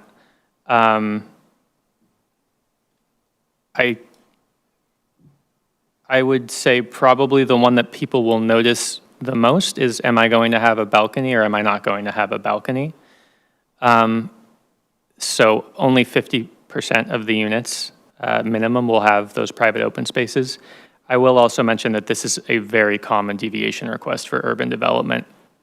I haven't seen any developments come in Overlake or downtown in my time in Redmond that have offered the full 100%. So this is a common deviation request, and it is a positive that we have a way to collect the in lieu fee for that. But I would say that that's probably the one that'll be the biggest quality of life impact. This neighborhood, though, will also benefit from the Estera Park project, which is to the south, and will have actually connections between R22 through the development to the south and to Estera Park. So the residents in this area will actually have access to that new open space that will be available in that area. Thank you. Councilmember Kritzer. Thank you. Appreciate you going through the deviations, so we can close that item out. I just wanted us to be able to make sure that we're going in eyes open on those pieces. And as usual, I'll just make a quick comment about trees. I do understand, looking at the nature of this project and its proximity to the Overlake Village Station, and where you look where the trees are and where they want to build right on top of where the trees are. It's not like building in a little bit or around. And so I understand why they're asking for some of those deviations, because it doesn't seem like there's a lot of additional space for them to plant on site. But I guess I more just want to call out, because there's quite a lot of other developments in this area and changes that have happened in that neighborhood, even including Estera Park, that where we have just lost a huge amount of tree canopy for that neighborhood. And I guess, as maybe I've already said this before, but I do think when we think about where the fee in lieu goes to plant new trees, I guess I'm just curious if there's a way that we can direct a certain percentage of the funding that comes in fee in lieu from projects like these to make sure that they go back into that neighborhood rather than into other kind of mitigation sites in other parts of the city. So we will have the opportunity to talk with council about that more. The tree provisions and code amendments are coming back middle of this year. They're being refined. And you should know that actually the current tree code and the way we are looking at the new tree code is that in order to achieve the density that we have in these areas, we really don't have the ability, for the most part, to preserve trees on these big sites. the interesting thing about Overlake is it actually is already, it may seem treed, it's a very untreed area. It doesn't have very many trees now. If you look at the various different neighborhoods and what their tree scores are. So it's an area that will actually benefit from being able to add more trees. And we can talk about where those trees should be directed. We'll have several park opportunities. There's, remember, the other park associated with the Seritage site that we will master plan at some point in time and have an opportunity to place trees. But when we come back with the tree proposal in the middle of the year, we can talk not just about how do we manage trees to work hand in hand with our kind of other objectives that we're trying to achieve. We can also talk about then where can we direct those resources. And Director Hamilton and I are both taking part in the code amendment changes that are being worked through for your presentation to you later this year. And so we have those ideas already in mind. Thank you. And I will say for the listening public, if anyone's watching this, that I do think that it is an important point also that we are building density here near transit so that we also can preserve open space in other places, and we can preserve our tree cover and our tree canopy in other places. But I would agree with you, Director Helen, that I think this neighborhood now very much has relatively few trees, and I just want to make sure we are intentional about, because so many of our other neighborhoods, it's just part of the nature of what Redmond is. I mean, a tree is a part of our logo, and it feels like that's part of the quality of life, and I wouldn't want our fastest growing neighborhood to not give that amenity to those residents. So I look forward to the future conversation. Absolutely. Thank you. And Councilmember Forsyth. Thank you. Appreciate the tree conversation. But going back to Councilmember Parse's, building off of her question, the units that are going to be built, we have in our code, I think in the 2050 code, that there's supposed to be more 3 bedrooms. Of those 50% AMI and lower, how are we ensuring that those aren't just studios? So the, go ahead. Sorry. Either works. Our affordable housing code, when you look at the placement and size of affordable units, they have to match the distribution of unit sizes for the market rate units. So the applicant will typically give you a table in the application materials that says, here's how many 3 bedrooms, 2 bedrooms, 1 bedrooms we have. The overall percentage of 3 bedrooms, the same percentage of affordable units have to correspond there. So it's the ratio of unit mix for the affordable has to match the market rate. Perfect. I did not recall that, so I appreciate that. And they also have to be spread geographically throughout the development. So the administrator who is responsible for permitting, I have to actually review that distribution with staff and verify that it meets the requirements of the code. Great. Thanks. Thank you. Other questions? Councilmember Soni? One thing I want to highlight and applaud is that this project is also having small business support. Just like in affordable housing also. This thing is really good. My second question, actually, I'm not sure it will fall under the scope, but I'm really curious to know more about that, is about the displacement policy. Like, as a city, we can stop the new owner for demolishing, but, do we have any policies in place from the city's perspective to control or, have some recommendations or policies in place regarding that? Displacement? On this one, I think generally we don't have too much authority to step on overall whether or not an applicant wants to use their land or not use their land. But for this one, displacement isn't as much of a concern. This is an office building that is, I think, being underutilized or not utilized at all by Microsoft right now. So I think the displacement concerns aren't quite as high for this particular property. I think based on its current use. I think you're thinking about the property to the south. These are right next door to one another. So they also have where they have a senior living facility. This property was actually sold by Microsoft to the developer, and they're tearing down basically a closed office building to make way for this residential. Right, we do have anti-displacement policies. There is a restriction in state law on how much you can require a developer to essentially contribute to relocation and rehousing of people who are displaced by development. That actually also comes with an obligation by the city also to contribute to that. So that would be something we would have to think about in the context of our affordable housing program to decide if that is something that is a direction we want to lean into with more, I guess. Absolutely, and I understand that there could be some confusion. I'll also reference Redmond 2050's, the section on our policies related to our centers.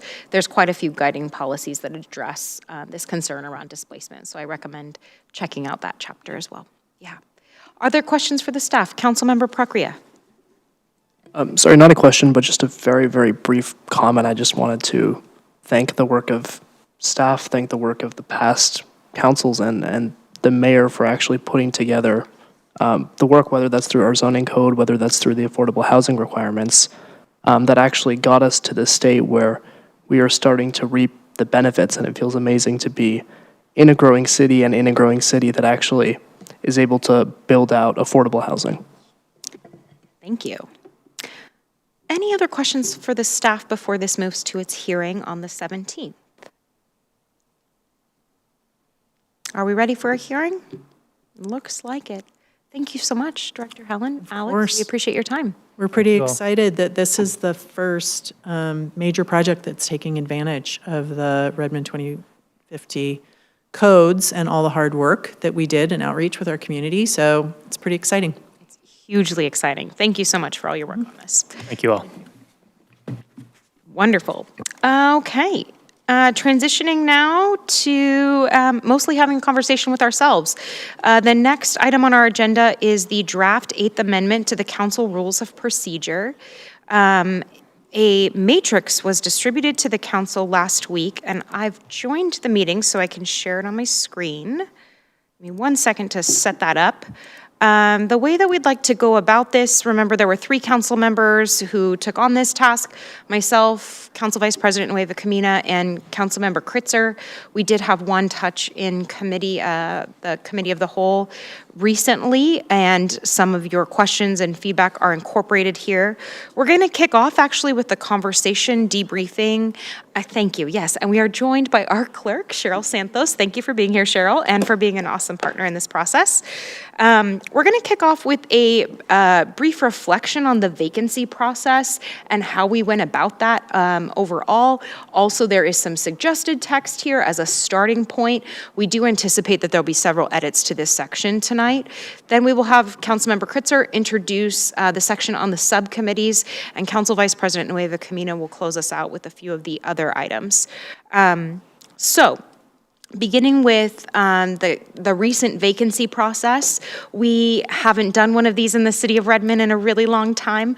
Overall, as is documented on the page here, this process involved coming up with questions for short answer questions for an application process, receiving applications, blind reviewing them, and going through 2 rounds of interviews to eventually select our wonderful new colleague, and we're so glad that she is here. And we look forward to her feedback also in this process tonight. So with that, is there anyone who'd like to start us off? Our discussion questions tonight include, what worked well, what did we learn through the process, and what might we like to change for next time?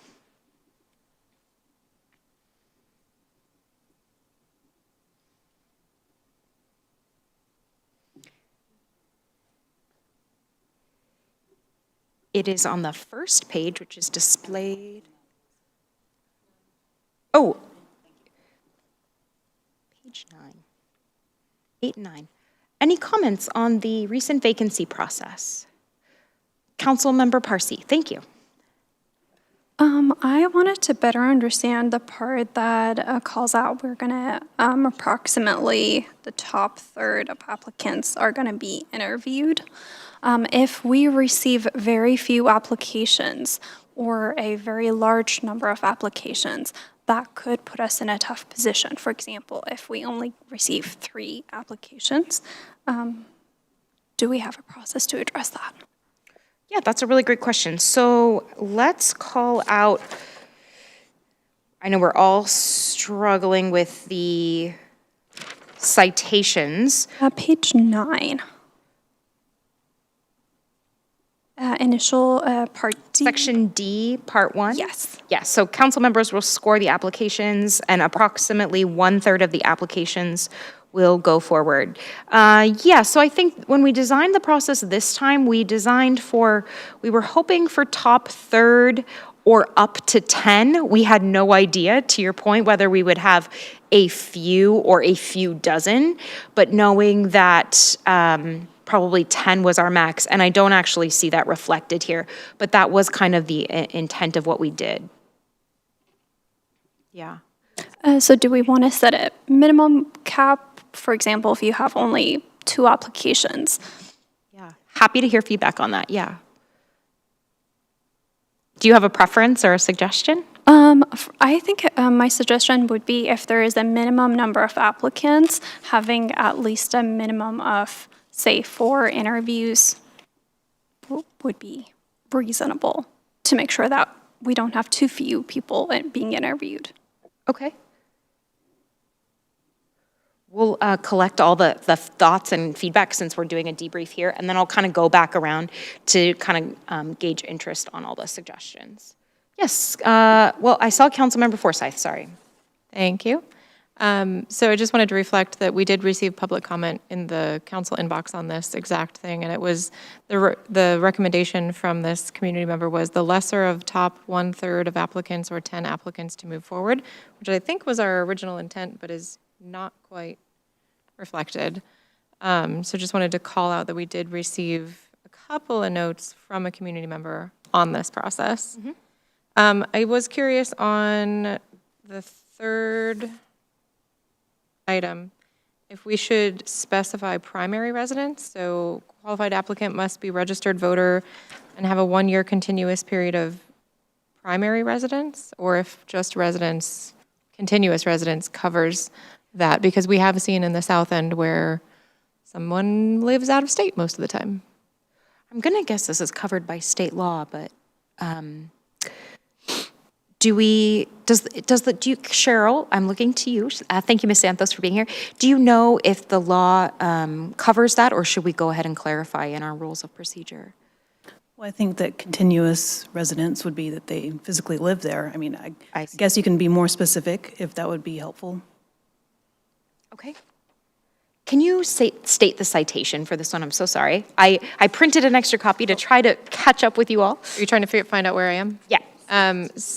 3, yeah. Page 9, just above the one where we were talking about. Got it. So I see. I just wanted to call out, as I read it again just now, as I read it earlier, I thought, oh, primary residency. As I read it just now, I read continuous residency and kind of answered my own question, so it might. So it might be taken care of. Might be taken care of. Okay, but I've got the note here. Okay, thank you. And Councilmember Kritzer. Yeah, thank you. I think related to the maximum number of applicants for interview to this question, one of the things that we went back and forth on as we were designing this process was what would be the maximum. And originally we had said up to 15. And then when we did the actual timing, we realized that would make for a really packed night. So then we ended up saying, okay, just then maximum 10. But I think it relates to the question that actually was raised to us via comment and that I thought about is, in general for this process, what do we want the timelines to be overall? Because part of the reason that we said, okay, well, we have to do it all in one night and we have to do kind of this, this big push was because we got crunched for time because we started the process, basically. We put out the applications in December and then we weren't able to start the process until January. I think it was like the timing of this particular process. Mm-hmm. So we might want to just talk about like, how long do we actually want to go out for if we have 90 days, we have 3 months to do this. Optimally, how much time do we do application period so that we can also maybe give ourselves a little more time? I'd say the one thing on time That would be my comment that I would have loved to have, would have been to do the interviews, have some time to reflect, and then have a follow-up meeting where we could come back together, if we're going to follow the same process, to have a discussion, because it was, even though I think we came to a great decision, it was a lot to interview all 11 candidates, which is what we ended up doing in this case. And we might, if we're going to put in a special number, allow for flexibility like we ended up. But it was a lot to kind of process that and then to make the decision on who are the top 3 that same night. I don't know if others felt that way, but I felt like I would have loved to have spent a little time just thinking it through before we came back together.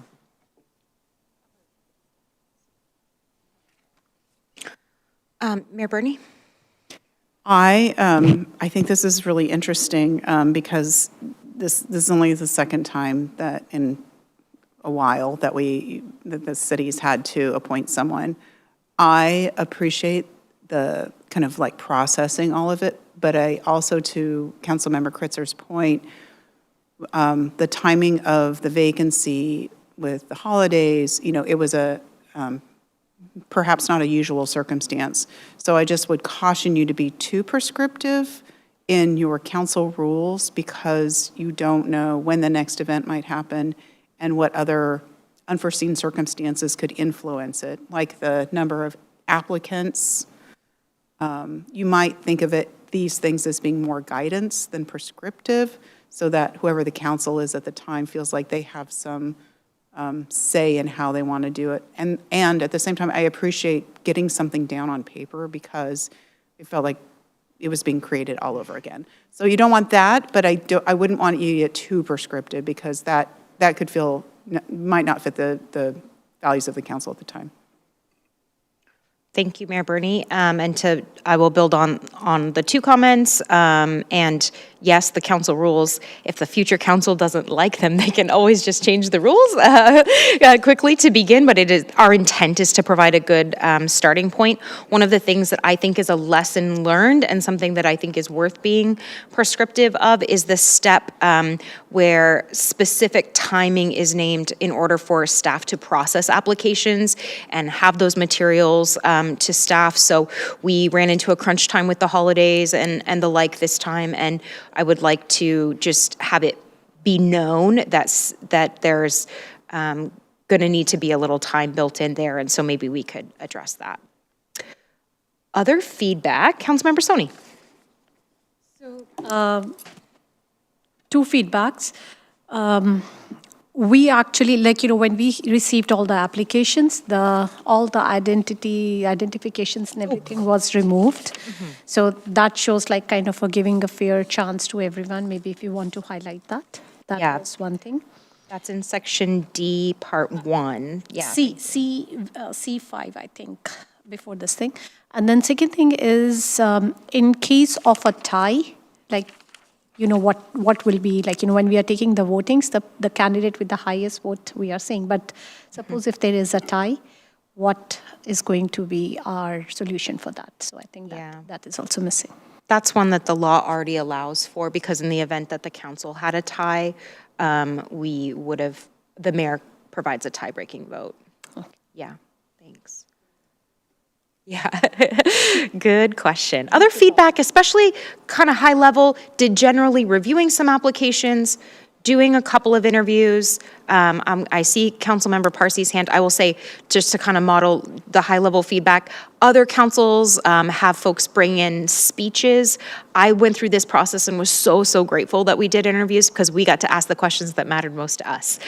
Whether when a candidate comes forward and provides a 5-minute speech, they can speak to what is important to them, but that is harder for us to evaluate. And these were really beautiful processes. So Councilmember Parsi and then Councilmember Prakria.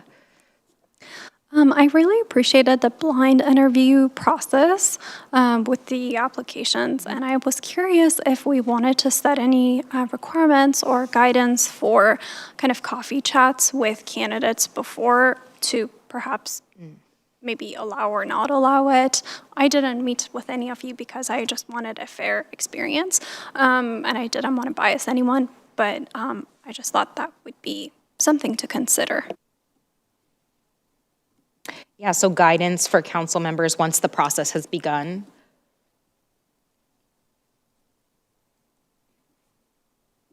Great. Councilmember Procria. At a high level, overall, I thought our process went fairly well. The biggest pain point was just the issue we had with the residency. So making sure that that doesn't happen again by providing staff adequate time and providing a set timeline with regards to that, because we did have a fast turnaround on a number of applications. Absolutely. Councilmember Kritzer. I just wanted to follow up on Councilmember Soni's point. I don't see in here that it says that we would anonymize the application, so maybe I'm missing that. I don't think it's actually in there. So. You are correct. I have it down as an addition. Oh, I thought Yeah. I thought your answer was that it's in there, so that's. I just Nope, wanted to be I'm so clear, sorry. It's not in there. Okay, yep, I'm so we sorry will, about we that. can add it in. Yeah. Okay, cool. Councilmember Forsyth. Thank you. I'm jumping over to page 11 on the voting section. I know we use Robert's rules for pretty much everything, but we have an opportunity now to move towards a more equitable approach, and I still think that ranked choice voting can be used here in this last stage of our voting. It definitely makes the process a bit more transparent when we come out of executive session. Like this time, we obviously made a great choice, but we did only put forward one name. So it was very clear to the audience that we made that decision in executive session. Oh, I will disagree and just correct the record, which is that no polling or voting took No. place in executive session. I apologize. I did Yeah. not mean to Okay. imply that we took a vote in Okay. executive session. But it could appear to the audience that we had conversations that left us in one particular direction. I do very strongly feel that cities like Olympia and Bellingham have used ranked choice voting in their application process, and it has provided excellent results, and we have an opportunity to move away from a kind of antiquated patriarchal system and move towards a new, more equitable approach at choosing and voting on who could be a part of this process. So I really think we should explore what that option could look like. Okay, thank you. Councilmember Kritzer. I just reiterate that no decisions were made in executive session as part of this process. I do think that the current process that we did, I think one of the things that's optimal compared to ranked choice voting, which I agree that adds additional ability for us to, it's a tool that other councils have used. And that we could consider. I think one of the things that I liked about our current process was that we could all go in and do ranked choice voting based on just what our gut was after that last round of interviews. But I found that it was helpful, not saying what happened, what we discussed in executive session, but it was helpful to discuss with my colleagues in executive session what their thoughts were, and maybe it helped me think about other things that I wouldn't have perceived. And I think if we just go straight to a vote, then we might miss that opportunity. So, but I think there might be a combination is, like, for example, to get a sense of where we're at and then be able to still have a discussion about it could be helpful.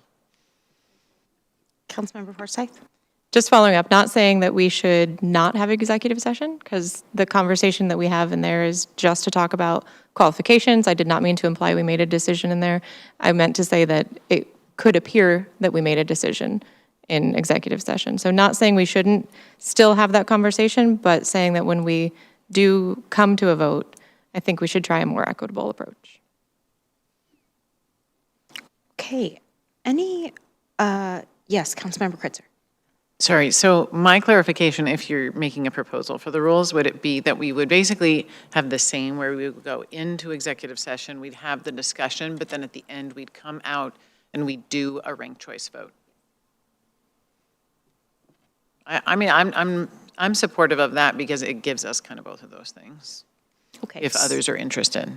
Yeah, so I want to make sure I capture all of the feedback, so I have 7 that I'll read, and then would hope that we could kind of go through them and gauge interest one by one. So does anyone have any additional pieces of feedback for integration? Yes, Councilmember Forsyth? Number 3 under F, If the successful candidate holds any other public office or employment with the city of Redmond, that position will become vacant immediately following the oath of office being administered. I propose we remove the any other public office because that would mean any of us that are PCOs would have to resign our position as a PCO. So that terminology is far too broad for my liking. We have many elected officials that hold both a city council seat and a state rep seat, or a school board seat and a state senate seat. So I think there were some unintended consequences in this one. And I don't want to personally give up being a PCO. So thank you so much for bringing this one up. There is an answer to this in the matrix that this does only apply to positions at the city. And I am looking at this and suggesting that maybe changing the preposition could make a difference. So if the successful candidate holds any other public office or employment at the city of Redmond, this is in the case of the recent vacancies that were created on commissions, because once council members became commissioners, we have actually 3 vacancies now on various boards and commissions because these folks now sit at this table. So does changing the preposition address your concern? No, because it's in the council rules, and that would seem like it would need to be in the commission rules. Yeah, Cheryl, go ahead. Take your time. So in section 3A1, it's members and officers in the rules of procedure. It says a mayor or council member shall hold within the city government no other public office or employment except as permitted under the provisions of Chapter 4223 RCW. So that's where that language is taken from. Yes, within city government. Within the city. Okay, so maybe I just need clarity that it's commission, may hold no other commission or employment instead of public office? Then you would have to change the other section, members and officers. So this is based on the incompatible offices, so that doctrine. Okay. So if it were to be changed to something else, then I would recommend getting legal advice on that part, just because it is a legal doctrine. So the legal reading here is not that it would apply to someone who holds, say, council and state rep or state senate? Because I don't think that's within the city government itself. Okay. So I think that would be different. I don't think that is an incompatible office. Thank you. So just to be clear, and I see 2 hands on this side of the table, has that resolved your concern about this section? I think so, but I would like some time to review it as well. Okay. Councilmember Prakriya and then Councilmember Kritzer. Just in case this helps, I looked up the RCW and it does use the same language of public office. So that is directly taken from there, so. Councilmember Kritzer? I was just going to suggest that we actually mirror the language and we say, if the successful candidate holds within the city of Redmond government any other public office or employment, because that's how also this, the state language is written. So that way it's clear that it's within the city of Redmond government. Okay, so I'm hearing that we have a suggested flip of the language to mirror the RCW. Are there any objections? This one looks pretty easy, so I'm just going to ask, are there any objections to that flip of the language? Okay, perfect.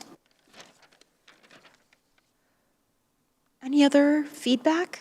Again, it doesn't have to be about what's on the page, but how'd this process go? All right. Okay, so I'll go ahead and list out the ideas that were mentioned, and then we can go through them one by one, but I did want to give a chance for everyone to hear what the ideas might be.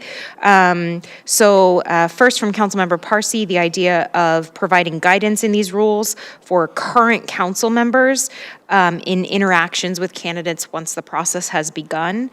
Councilmember Kritzer, the overall amount of time that we want to take in this process, and allowing for the time possibly to come back following the first round of interviews. I also made the suggestion around minimum staff processing time. Councilmember Forsyth had a question around primary residence and continuous residence. That may have been resolved, but we'll come back. Councilmember Soni pointed out that we didn't have the blind review of the applicants listed in there, and so we can consider adding that in. And then there were two suggestions, one from Councilmember Parsi, and then one that Councilmember Forsyth noted from our public comment around the number of applicants that move forward to an interview, potentially having a set minimum or the lesser of 1/3 or top 10, which appreciate the person who did the math on that. And then we have the proposal around ranked choice voting. And that is the list. So I'll go one by one. Councilmember Parsi, guidance for current council members once the process has begun. I see thumbs up already, and I actually do fully agree. But what might that guidance be? Go ahead, Councilmember Parsi. Potentially no coffee chats, no meetings, no communication with the candidates once the process has started. And is it fair to define the process as started once the application window opens? We're just gonna have to find a place for it in here. Yes. Okay, so the proposal on the table is for once the applications have opened, current council members will cease any conversations with potential candidates. Cheryl, yes. Go ahead.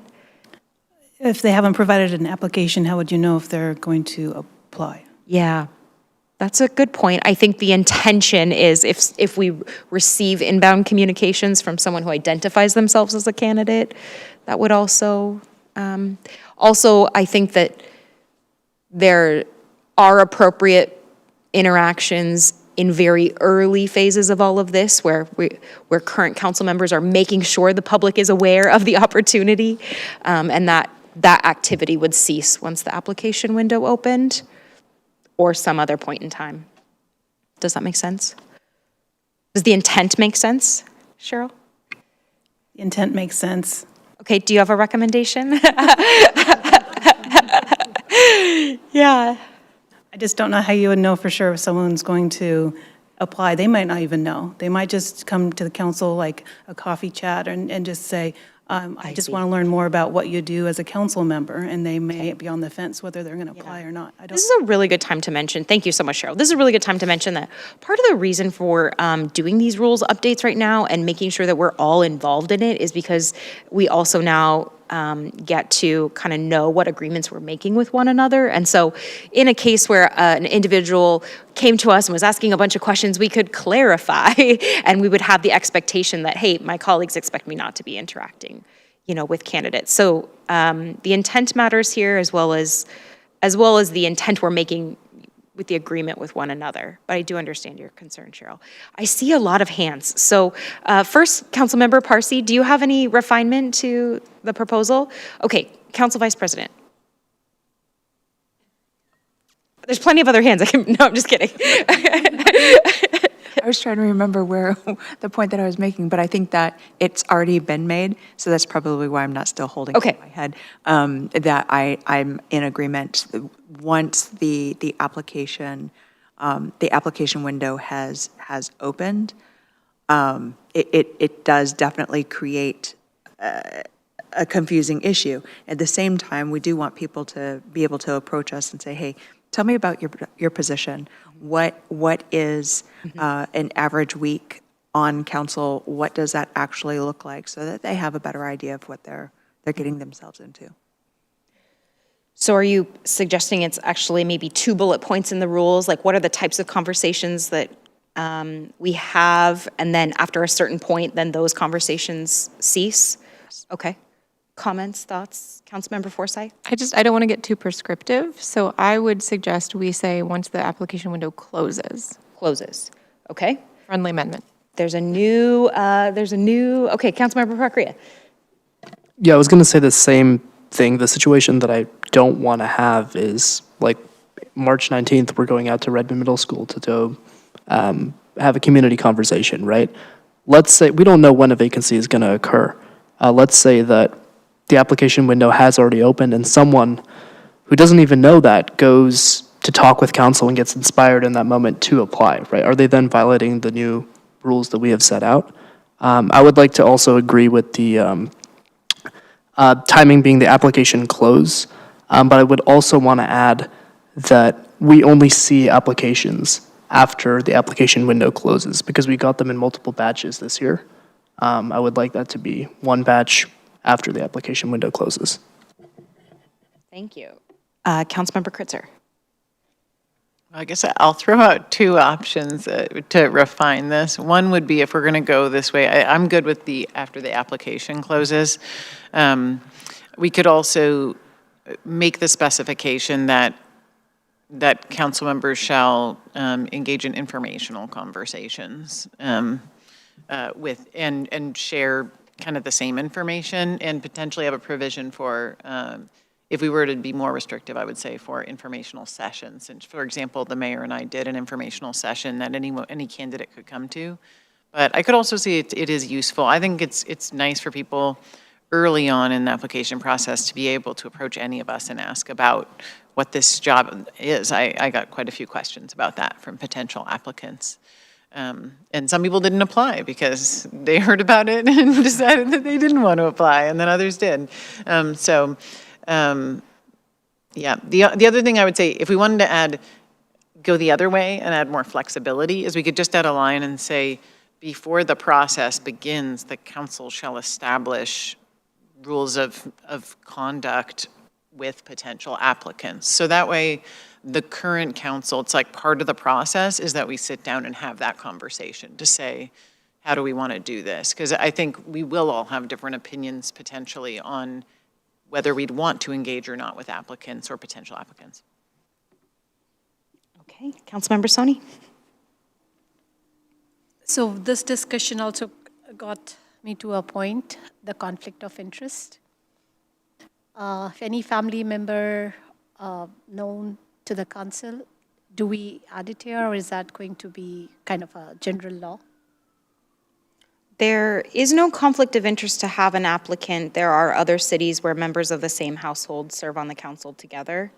But for the voting rights, I believe like the council member has to, step out, not to vote for the candidate, or is that allowed? Oh, golly. So if we had an applicant from the same household or family as the council member, would the council member have to recuse themselves due to a conflict of interest in the vacancy? I'm tempted to set this one aside for tonight, but because it's really big and actually so unlikely to happen. But Cheryl, do you have immediate thoughts? I think we would have to have a process. The council at the time would have to discuss how they want to handle that. I don't think there's a legal Yeah. rule against that. But, Yeah. I mean, if it's a family member or a roommate or a best friend, I mean, I'm not sure where you would cut that off at. But I don't think there's a reason why they would legally have to recuse. Yeah, I think that's correct. So at the moment, noodle on that, Councilmember Soni, but I'm not sure that is a rabbit hole that is really, really important for this initial review, just because it's so unlikely to happen, and likely the council at the time would have to decide how they want to handle that. At the moment, we're trying to decide is what for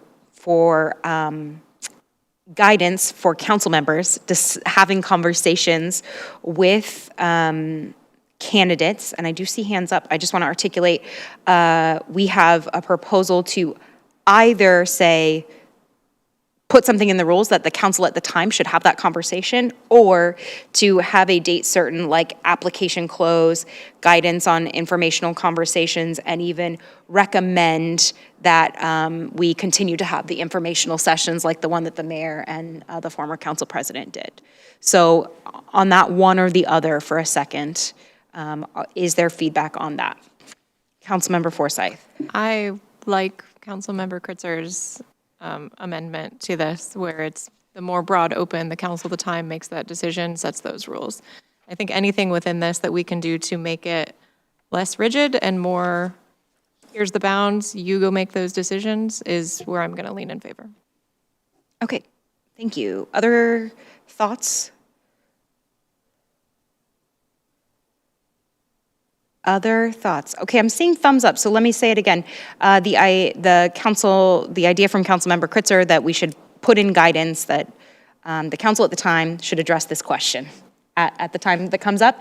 And I'm so sorry, Councilmember Soni, we actually agreed, the three of us who worked on these, we agreed to use a parking lot tonight, so I'm putting your family question in the parking lot, okay? All right, so thumbs up on the guidance that the future council will have that conversation. Thumbs up, seeing a majority of the council. So we're going to move on with that one. Thank you so much. Okay. The next question was about overall amount of time. The question was originally raised by Councilmember Kritzer, as well as time to come back following the interviews. Are there additional comments, questions, ideas on this one? Councilmember Forsyth? I think we just fell prey to the unfortunate timing this time. I don't see this as being as a big an issue potentially in the future, unless someone resigns at the same time again. But I think that internally there were lessons learned about needing time to do more of the HR background check. So I'm good with the way it is and not making a change, just understanding that we faced a really difficult timeline for this one. Yeah. Give me 1 second, Mayor Bernie. I was going to suggest on that one, because there's kind of two questions here. On that one with staff processing and kind of allowing the time, I might suggest 1 week from the time of application close to the time that the applications are delivered to the council. I could check with the department head to see if that generally works. I'm sorry? Sorry, we kind of built it that way this time. I'm not sure. It was just of the holiday. Exact specifications. I don't think a week is enough, is I guess my point. Oh, okay, so we can check with the staff, but is there general interest in having a number of days from close to the drop? And I agree with Councilmember Procria, and we did change the process midway through to have, instead of batches of applications, to just go ahead and try to get them at least on the same day. Yes, and Councilmember Kritzer. Yeah, just following up on the space after we do the initial interviews, which I think is part D, the initial screening. In part 5 of that, D5, it just says, it says essentially, we go into executive session, following executive session, during the open public meeting, the council will da-da-da-da-da. So I think if we wanted to add a little flexibility, we could just say, following the executive session during an open public meeting, either that night or at a date to be determined. So that way you'd have the ability, if you wanted to say, the council could say, we'll either do it right away, or the council could decide to have it on another. Yeah. I disagree with that, but would like to circle back in just a moment if we settle the timing. Are we generally interested in having a number of days between close of application and delivery to the council, and we work with the staff for the next version to make sure we have the right date? I just want to make sure we close the loop on that. Does that address some of the concerns? And I'm sorry, Mayor Bernie had her hand up. Yeah, I was just going to say that through this process, my staff has taken copious notes around how long it takes, and also being way more direct with applicants that they will need to provide evidence for their, what was the thing that caught us, the residency. That was the thing that became surprisingly difficult. So they know how long it takes, or how long it would take. And once again, the timing on this was just with the holidays was really our challenge that we were facing. But I think normally I don't know if you want to put it in writing, but I think that if this happens again, I think that it would behoove the council to check with the staff on how much time they would have. Because it also, I would say on our end of things, it also depended on staffing at the time. And do we have someone we could dedicate to it? So it couldn't be exact. It would just depend on the case too. But it's definitely more time than we thought it would be. So Okay, so- That's clear as mud, but I guess what I'm Sure. saying is that maybe set the expectation in your rules that it will take at least a week once the applications close to confirm residency and to get the packets out to the council. And maybe just put a note in there about that. Sure, so I'm going to amend the prior suggestion, and let's finish this one before we move on to other ones. It sounds like we need to add a note that as the process begins, the council leadership at the time and the staff will need to confer on the time needed between when applications close and all that information can be collected, and just to ensure, the guidance in the rules should be just to ensure that there is enough time. How we feel about that? Thumbs up, thumbs down? Okay.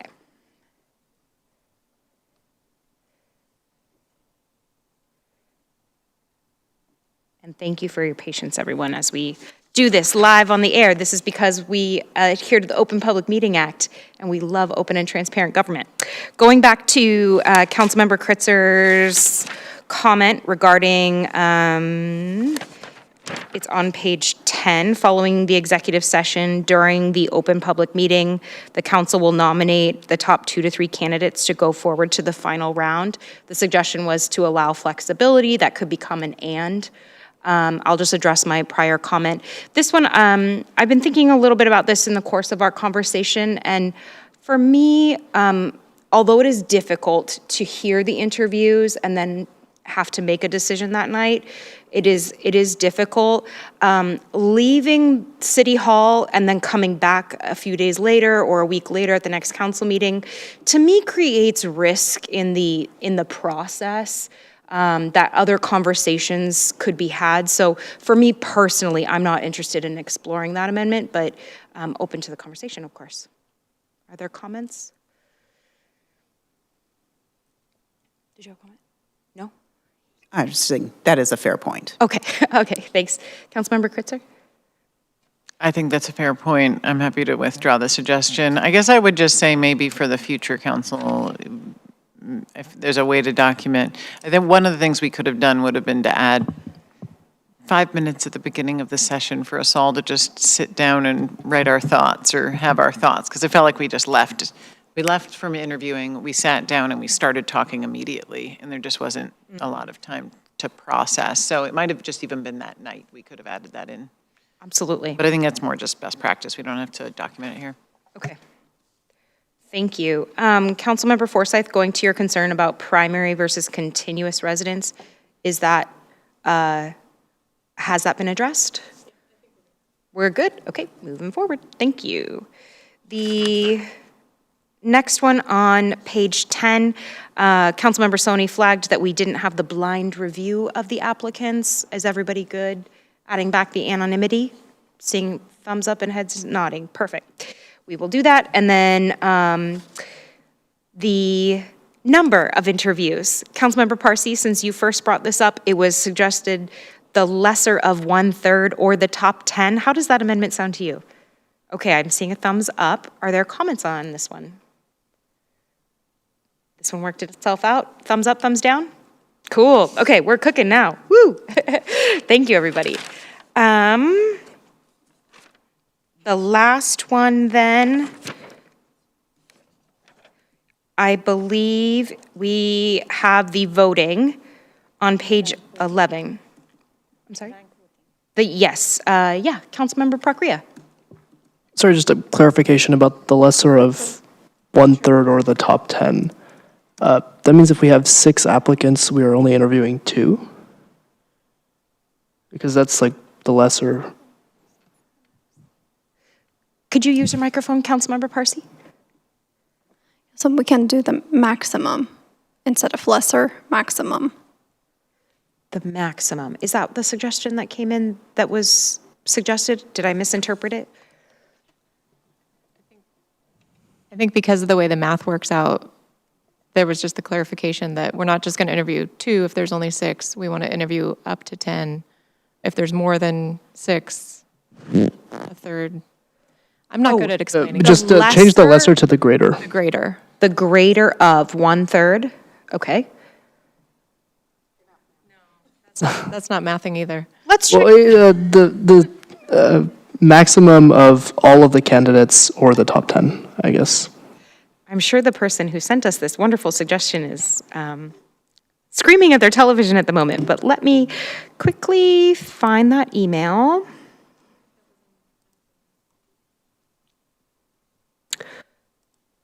If we could. Okay, I'm hearing general interest in, we'll work this one out and we'll get it in the next draft. Thank you, I appreciate everyone's amenability. Okay, and so the final one then is, Councilmember Procria, does that work for you since you brought this up? Okay.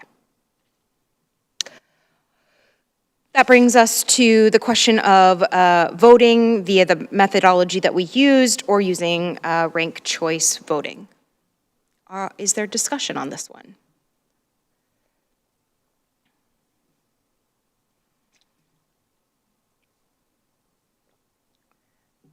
I'll go ahead and ask a question. Councilmember Forsyth, you articulated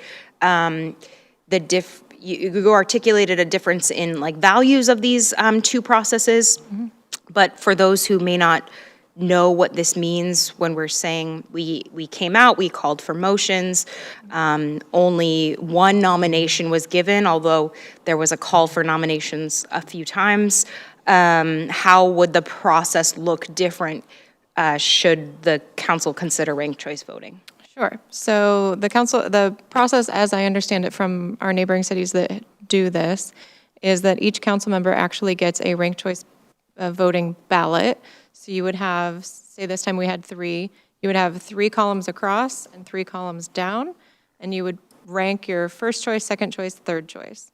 And then those would be collected by, say, the clerk, and then it would be whoever has the most, appears the most times in that first choice spot and gets to 50% plus 1, so gets to over the majority, is then the winner of that ballot. So everyone gets ranked. So everyone, the transparency part of that is that everyone is voted on, and it's not just one name being put forward, it's all the names being put forward. And those ballots would still, because of public records, those ballots would still be viewable by the public, but it just provides the opportunity for everyone to rank their choices, and I think that in this case would have still ended up in the same position potentially, but it just provides more transparency to community, in my view. Okay, thank you. So we could take on the suggestion, we could, which would need that process to be articulated. We could add in a suggestion to consider this in the future, or we could leave the text as is. Cheryl, just one question I have is, would we have to, because our rules follow Robert's rules, would we have to suspend the rules? Would this suggestion require a suspension of the rules for this process to occur? So suspension of the rules is not suspending Robert's rules. So if you, your rules have more power than Robert's rules. So if you don't have a rule about it, then it would go default to Robert's rules. But if you make your own special rule in your rules of procedure, then you don't have to do anything else. Okay, thank you.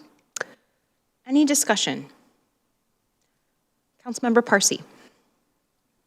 Can we leave the voting to future councils and just let them handle it? I'm sorry, could you speak up? I didn't understand. Can we leave the voting process to the future councils and not be prescriptive at this stage? Potentially. Since we do follow Robert's rules, the rules that are articulated here are Robert's rules. Yeah. Councilmember Kritzer? I guess to Councilmember Parsi's point, if we were to add something at that stage, which is the council, or it might be similar to how the council shall decide at the beginning of the process on how they'll engage with candidates, we could add something that says the council shall determine whether the final vote shall take place using a nominations process or ranked choice voting, just so that it's documented that this was something past councils thought about when, whoever the next council is. Councilmember Soni, would you like to be recognized? Can we put both of these process as a recommendation for the future council? Only if you recommend that. So that's kind of the decision we have today. I'll just weigh in really quickly. I see that some folks are ready to go. I think that for me personally, we are trying to articulate a starting place, and these rules will have to be evaluated by the group that picks this up. So since I am less familiar, and that would all have to be articulated, I'm okay leaving it how it is, also knowing that there's a lot of evolution happening in voting practices, and by the time this gets picked up again, it could be a conversation for the new council. But those are my thoughts. More conversation? Councilmember Forsyth? I like the suggestion of having the flexibility, and we could say that here's a process, or you can use this other process. If we don't change it now, by the time we get to another appointment process, they're not going to have time to change the rules to amend to make the process that they want to do. So I'm open to having the flexibility that Councilmember Kritzer laid forward. Council Vice President? I'm also in favor of the suggestion that Councilmember Kritzer put forth with showing the option so that they would know what choices are available, where otherwise, if they're not familiar, and hopefully by then they are familiar with ranked choice voting, but if they're not, or they've got multiple new council members who aren't familiar with it, then they would know that there's a choice, an alternative outside of what is stated. Okay. Thank you. Councilmember Kritzer, did you have your hand up again? Yeah, I'm just going to make a suggestion on our process right now, which would be on this one, if everyone is generally good with this direction, we could go back and try to figure out the wordsmithing on that, if that's good with everyone. Okay, so appreciate that. So can I see thumbs up or down on adding a second suggestion for a voting method to this section F on page 11? Got it. Okay, we will do that. Yes, Councilmember Soni.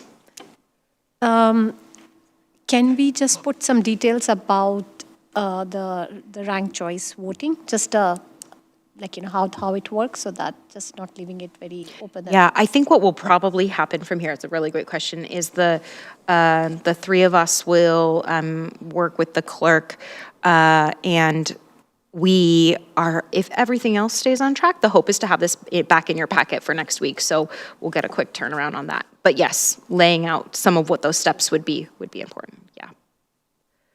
And thank you for articulating it, Councilmember Forsyth. We can just review the tape. I'm happy to provide you some information otherwise. Great. Well, are there any other comments on the vacancy piece of this review tonight? I really appreciate you all hanging with everyone, and particularly with me on this. We haven't had a chance yet to review the vacancy process, and so this is really important. The rest of the rules are really important too.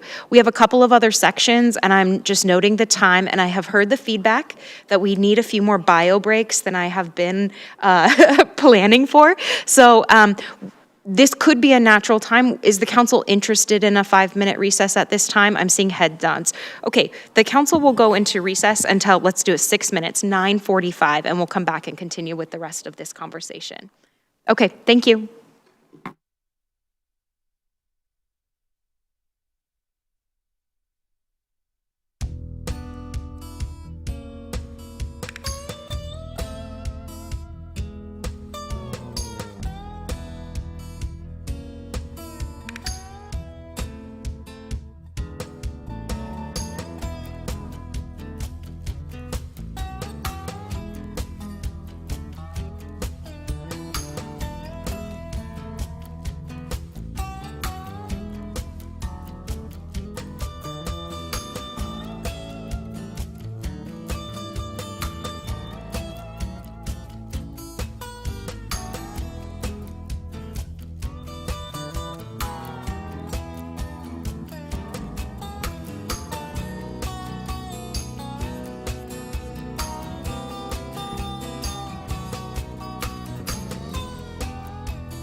Thank you. 32. Page 32, and we are back. This is a Redmond City Council study session, and we are continuing on with our discussion of the rules of procedure. The next section of our conversation is regarding the council subcommittees, and introducing this section will be Councilmember Kritzer. Thank you so much. Hopefully this one will be a bit faster than our last section. Since mostly, last year at our council retreat, the council had started to form subcommittees the year before and decided, actually maybe it was 2 years ago. 2 years ago at our council retreat, our council had come up with our priorities list, just to give a little background for council members who weren't there. And we had started to think about how could we ensure that some of our very top priority items could be worked on in a thoughtful way. So we started forming subcommittees, and we worked on that for about a year. We formed some subcommittees to follow up on some of those ideas. And then we came back at our retreat last year and we talked about how do we think these subcommittees have been going. And one of the things we realized was that we hadn't really come up with the rules and boundaries around them. We just realized that we wanted to have a more formal structure to really focus on certain items that were very top priorities. And I think one of the ideas of subcommittees for especially for our new council members that I'll note, that's a little different than say even 3 council members like myself and Council President Stewart and Council Vice President Nueva Camino working on this document, is that it's supposed to be something that might take a longer amount of time, might involve the staff. It might be like a larger, meatier policy project. So that was part of the vision. And so we had a long discussion at our council retreat last year and came up with a lot of rules, and we documented those in the notes. And later in the year, it was made as a proposal that we actually put these into the council rules of procedure. So that way we would have that documented and could hold ourselves accountable to these structures. So this is just following up on that request, which the council unanimously supported putting this into the rules. And we did our best to translate what the council had agreed upon at that time, but certainly open if there are questions on the specifics of what's put in here. Okay, thank you for the introduction. Are there questions or comments? Councilmember Forsyth. Just 2 real quick things. One is end of section D. Just want to use the English spelling of fulfill instead of the UK spelling of fulfill in that last sentence, third to last word in that last sentence. And then aside from that, I didn't know if we wanted to establish a little clearer rules or boundaries or a way that a charter becomes established. At the top, we have that it has to be discussed in by the majority of council in an open session. But I don't know if we needed to add any additional like goals or bounds or anything like that.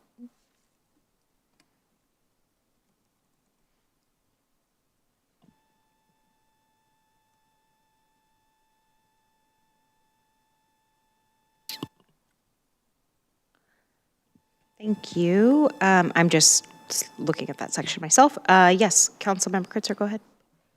Yeah, I think the current practice has been that there's a discussion about what the subcommittee will focus on. And I don't know if we need to specify it here. I think it's best actually if it's pretty specific and fairly straightforward to say to investigate X and bring back X, so that way we know what it is they're going to do and when it will be sunsetted. But I'm okay with the way the language is here. I think it's a good question of how we make sure that we have a succinct charter.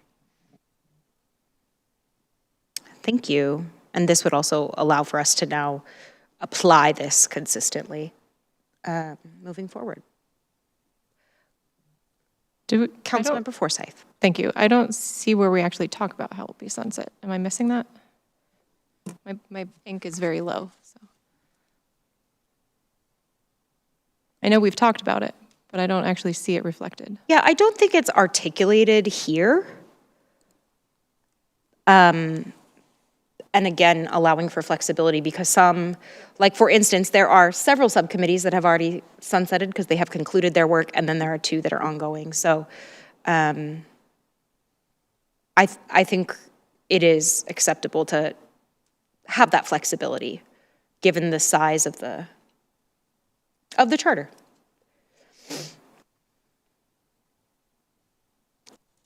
Yeah, Councilmember Kritzer. I do think when we had the discussion, we had decided that the council would, when the subcommittee had substantially completed their work, that the council would decide to sunset the subcommittee. So we could add a line in there, just to be clear. It could be under duties and responsibilities, so it says they're expected to focus on the work of their charter. It'll be agreed on by the majority of the council. Once the charter is completed, the council will vote to sunset the subcommittee. Are there comments on that which would require a vote, which would be new, a vote I think the last couple of times we've just like had agreement, consensus.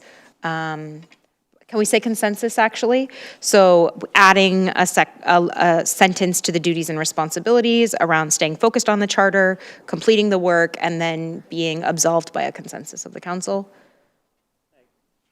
Agreement, okay. Is there thumbs up on that, thumbs down? Okay, great, perfect. Other questions for Councilmember Kritzer on the subcommittees? Councilmember Kritzer? I will just raise one question in case anyone has discussion on it. I had put in discussion questions within the matrix. That one thing we discussed in developing this was whether there should be a limit on the number of subcommittees.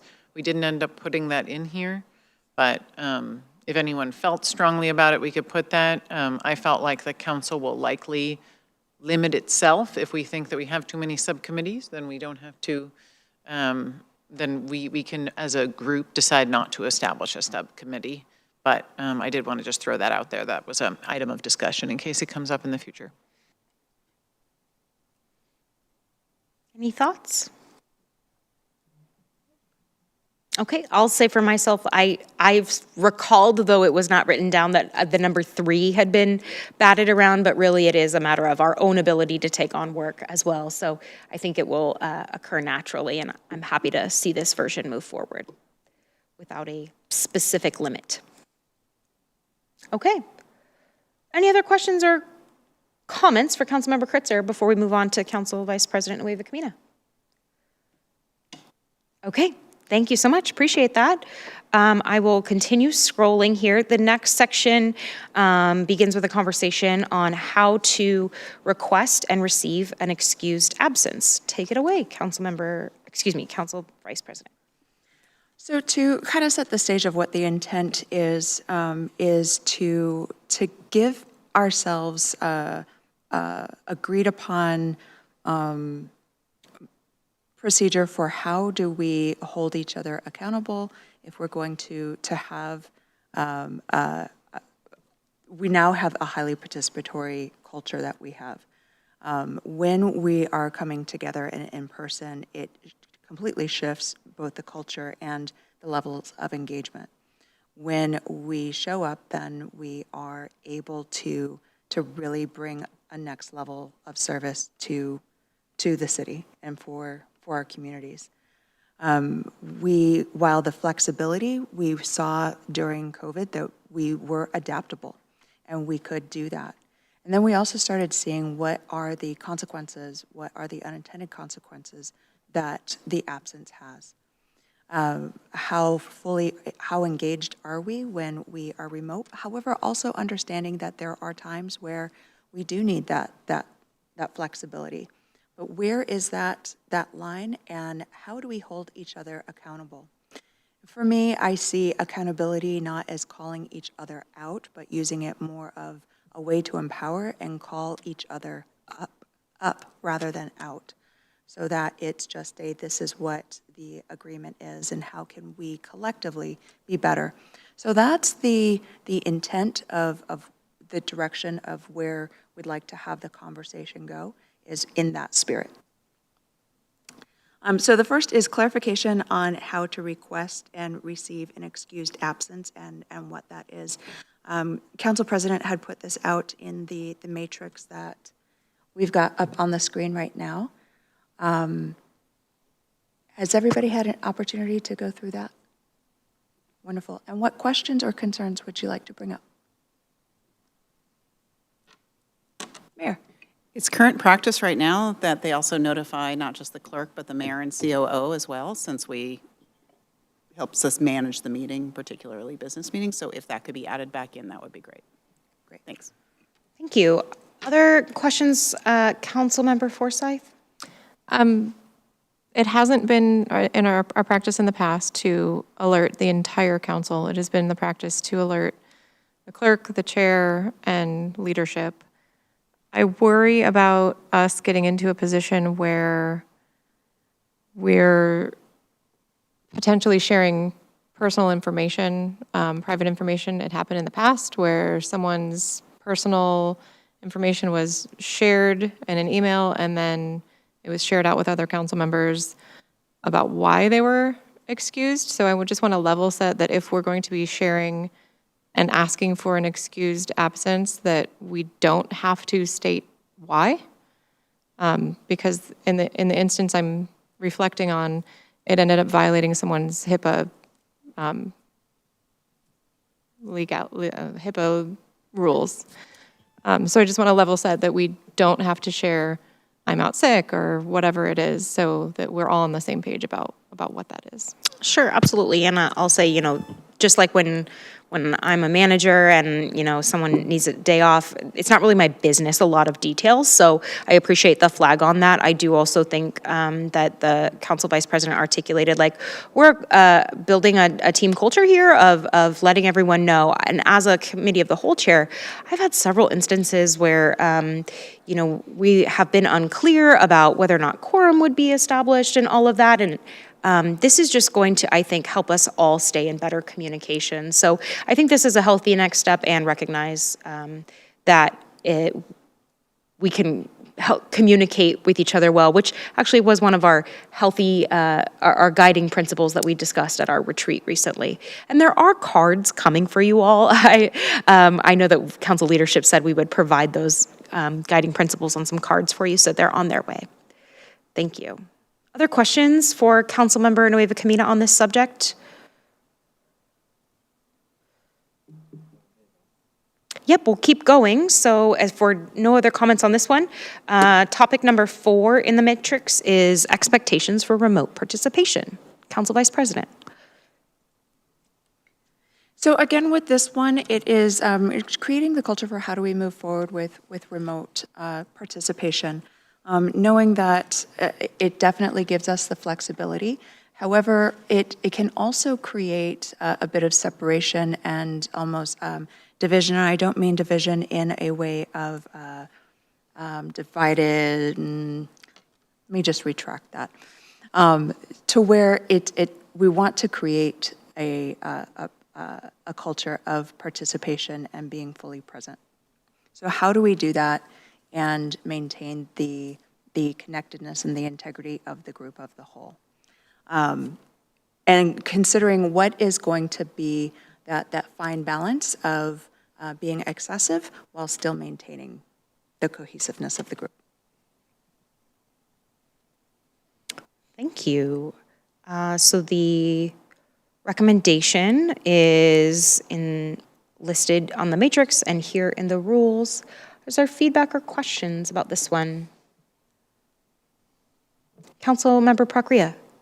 Raise your hand up. Basically, the same question as to, the same point Councilmember Forsyth just brought out, which is that if a council member is requesting greater than 2 days attendance remotely, do they have to provide a reason? Would you like to answer? That's a great question, and this is not to be overly prescriptive, but then rather just request an exception for that, understanding that there may be a council trip that is going to AWC event and the majority of us need to, or somebody needs to attend remotely, and then they end up getting sick on that trip, they need to, and then be out for additional time. Whether they are out sick and they don't participate, and they just take that as an excused absence, or if they would like to do that remotely, and then it's just asking for the request for the exception. Councilmember Kritzer. I'd also note that before the pandemic, our rules were even more limiting about the amount of times you can participate remotely. So I think overall, remote participation is a great alternative to people just missing the meeting. So I don't think this rule is trying to say don't. I would say, I don't think in general, either for absence or for being remote, that we should have to give a reason. If, for example, it were to recur for a very long time, I think council members should have the ability to hold those council members accountable.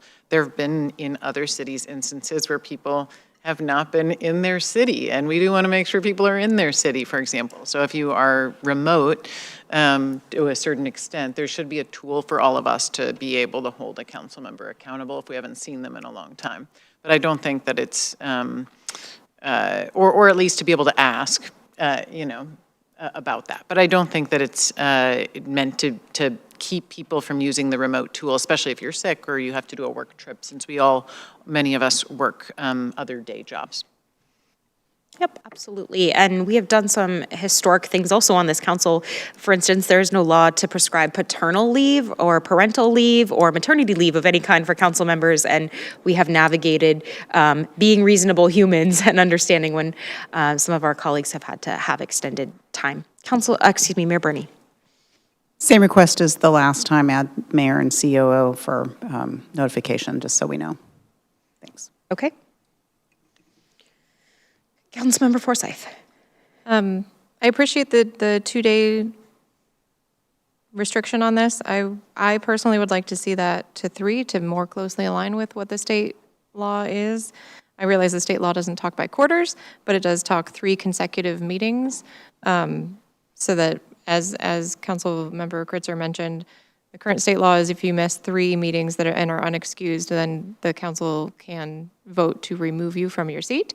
So I would just like to see it more in alignment with that, just to keep us kind of on the same page as the state law. Vice President. Thank you. A clarification, because one of the things that we started discussing in this was what constitutes as a regular meeting. And what I would not like to see, I would hate to see, if we had an unintentional consequence of, since we will have 2 meetings on the same day, that the 2 meetings, if a council member missed a committee of the whole and also on the same day, whether it's a study session or a business meeting, that counted as 2. And on a technicality, if there was an executive session, then that is a 3rd meeting, meaning then on one date, 3 meetings would then. So I understand your concern. Executive sessions are agenda items within our meetings, so that wouldn't be a 3rd.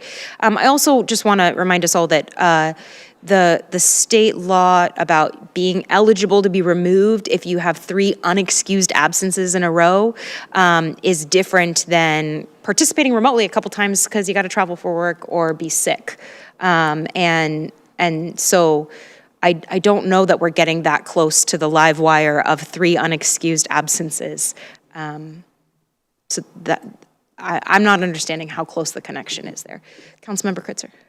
Yeah, well, I guess what we're talking about is like, what are the different accountability mechanisms that would apply in these situations? I think in the situation around remote participation, let's say there was something recurring at some point beyond, and there wasn't an excuse, or after a certain number, however many we decided on, 2 or 3 days.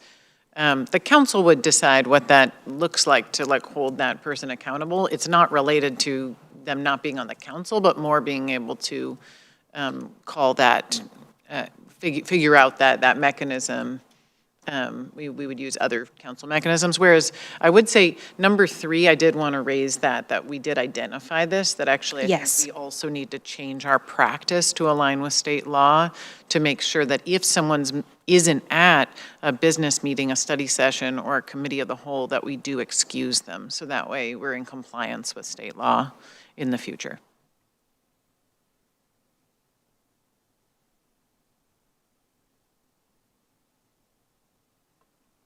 Council Vice President? Thank you. Clarification on that. Are you saying that if they're not there, that we automatically excuse them? Did I? Just that we should take a vote in any of those cases. We usually only vote at business meetings. Oh, correct. Yes. Thank you. Councilmember Forsyth? I appreciate the conversation. I did not mean to imply that, to conflate that remote attendance and the state law.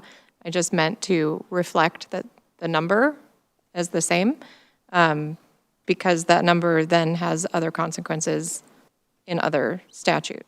So I get that 2 is per quarter is likely plenty. I just don't want to see us setting ourselves up for people showing up when they're not well, or people stressing themselves out because they have multiple work trips in a quarter, just those sorts of circumstances that I myself have experienced. Personally, 2 years ago, my father-in-law and my brother-in-law passed away, and I had to attend many, many meetings remotely. And I wouldn't want to add the burden of worrying that I'm missing a third meeting to that stress that I was already under. So that's really the impetus for moving that to 3. Okay. Are there thoughts on moving from 2 to 3 per quarter? Questions, feedback? I'm just seeing thumbs up, so it looks like we'll go ahead and make that change.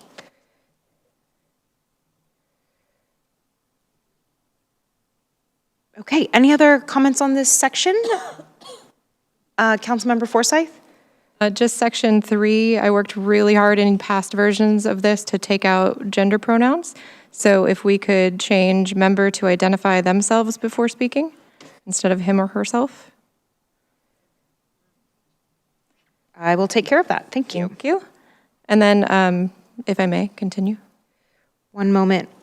Yes, go ahead. There's also the bit about majority of the time on camera. Our prior agreement was while speaking, that you were on camera while speaking. Personally, I find it very distracting to have a giant face up here. So I personally would prefer if it's while speaking or unless not possible, instead of a majority of the time. Okay, is there any feedback? I'm going to start to call on some folks who we're not hearing from as much. So first, is there any feedback or comments on that item? Mayor Bernie? It's whenever possible. So, and yes, the giant head is distracting because when there's only one person on Teams, it is a giant head. But I will say it would be ideal if at least people had their cameras on while they were voting, because I think that is much more transparent. It is a little hard to know, as we know, when someone's virtual when they're voting. You can't always hear it perfectly. So I don't know if you want to add that to your rules, but it's to the best of your ability with your Wi-Fi that you have too, but ideal at least when you're voting. Thank you. And Council Vice President? Thank you. I think it's just important to think about the spirit and rules, but thinking about the intent and the spirit behind it, and what is it that what is the level of service that we are trying to provide to our communities? What level of transparency? Do I think that it needs to be an absolute no? Because as Mayor pointed out, it could be spotty Wi-Fi. It could be that you're out because you are ill because of medical issues, whatever the case. I would hope that for medical that it's, you're using your judgment and self-care, and if it best suit you not to be participating, then don't. However, to have the flexibility and keeping in mind the level of service for the community. Yeah. Councilmember Kritzer. Yeah, I would just say, and this is my personal perspective on joining meetings virtually, is that I feel like people are more engaged when they have their camera on. And I think the goal would be, if you can't be here with us in person, we want to make sure that you're engaged in the meeting and the conversation, given the flexibility to be able to turn off. Because I have attended remotely sometimes while sick, and I want to lay on the couch and still be a part of it and not turn my camera on. But other times, if it's just I'm on a work trip, I think I know that I personally like to keep my camera on, so I make sure I'm engaged in the meeting. So that's my perspective. I appreciate that, and more so than actually my perspective, I would say we have heard feedback from the public that it is hard to know who's here when they're not physically here, and of course, we had been coming out of the pandemic and the like, but I think that the public would like to see their council and receive a high level of service from their council, so that's the intent behind this piece of engagement here. Other questions or comments? Are we okay to move this one forward? Are there 4 thumbs? Councilmember Forsyth, you have a question? I still do think the mayor's point about while voting is a pertinent one. So I think I know we're talking about not being too prescriptive, but for me, the majority of the time is too prescriptive. So I still think that our consensus that we had before of while speaking or while voting, I think is a solid one. Yeah, I'll just leave it.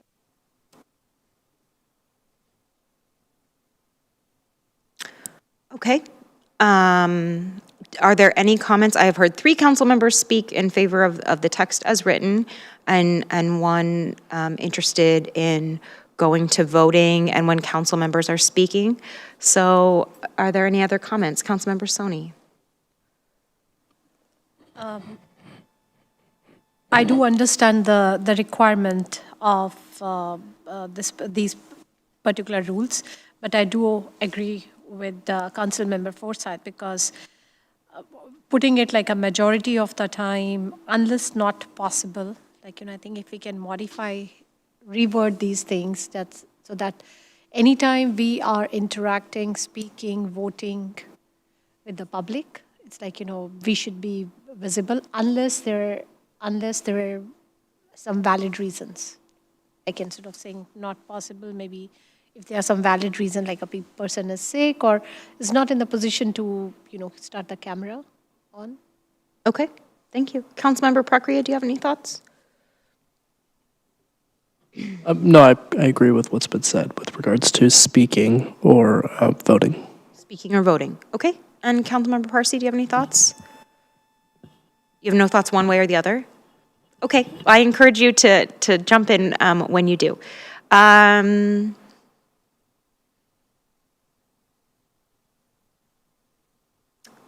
It does leave us kind of, do you have any thoughts, Councilmember Parsi, just one more time?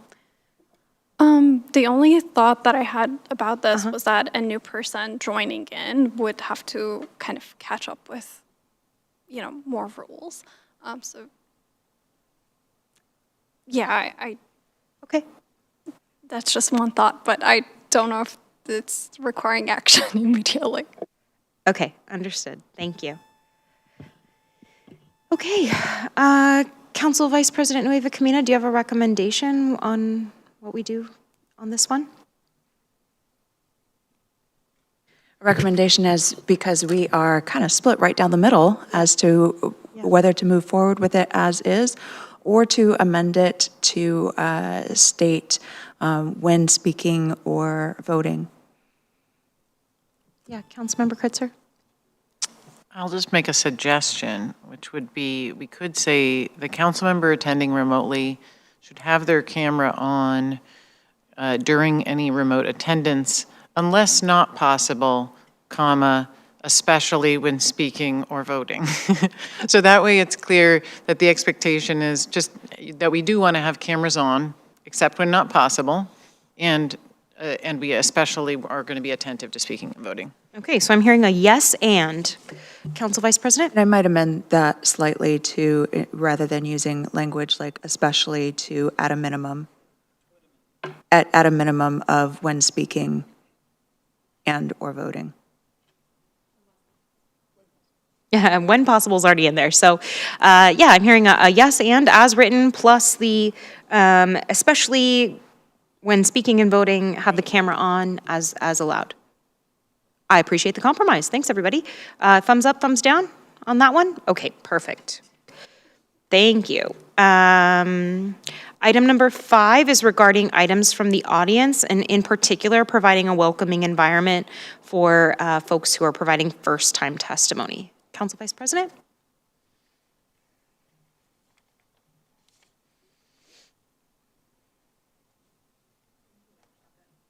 We went through that last one a little bit faster than what I had intended.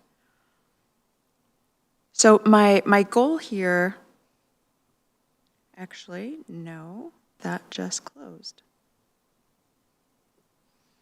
Maybe while you warm up, I will just offer up that this one was in response to, I really appreciate the clerk actually coming forward with this suggestion.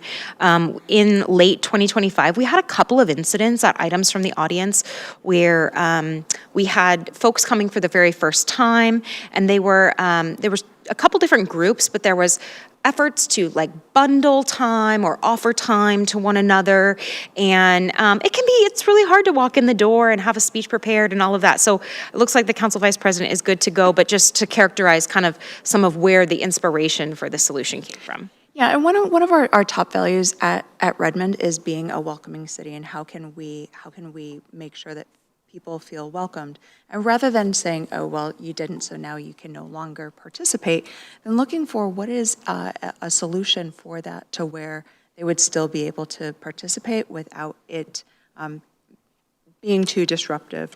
One of the things it would allow us to address when the process is unclear for first-time commenters and provide flexibility so that we would ensure that they can still speak to the council. And this would also maintain standard procedures for other commenters that fair support and equal access to public comment time while allowing for grace for the new commenters. Councilmember Parsi had asked the question of, will this change discourage people from speaking to council? And the goal for this was really to make it less intimidating for folks to come and speak with us. Items from the audience, and just keeping in mind that items from the audience is just one way for them to connect with us. They can connect with us, of course, at council conversations, via email, through phone, through office hours. But for those that might not be familiar with the process. Thank you so much. Councilmember Parsi. I understand and appreciate the goals, but I do have some concerns with this item. One being, many times people who come and speak for public comment have what they have to say written down, and asking them about their intent could put a great deal of pressure on them on the spot in a recorded meeting, especially if English isn't their first language. Kind of asking them what their intent is could put a lot of stress. So that's one item that I feel concerned about. The second part is asking the audience to kind of go to the end of the items from the audience. It can come across as public shame. Thank you, Mayor Bernie. And I feel like I would be extremely ashamed if I was told to kind of go reflect on, revise, whatever, and be at the end of the list. It would make me feel mortified. I wouldn't want anyone to feel that way. So that's my second thought. And Councilmember Parsi, can you speak into your microphone, please? Oh, yeah, I'm sorry. Thank you. You're doing a good job. And so that's second thought. Do we want to should I go over everything and then talk about it? Or yeah, go ahead. Another item is putting things at the discretion of the chair. I think is there is a high chance of other people following the chair's direction and overturning the chair in the moment can be unlikely statistically. So I think kind of putting things at the discretion of the chair could potentially skew things one way or another from a bias perspective, because it's more likely that people will vote with the chair. And finally, I reached out to to Rebecca to understand a little bit more about if there is any legal concerns. She emailed everyone with the answers that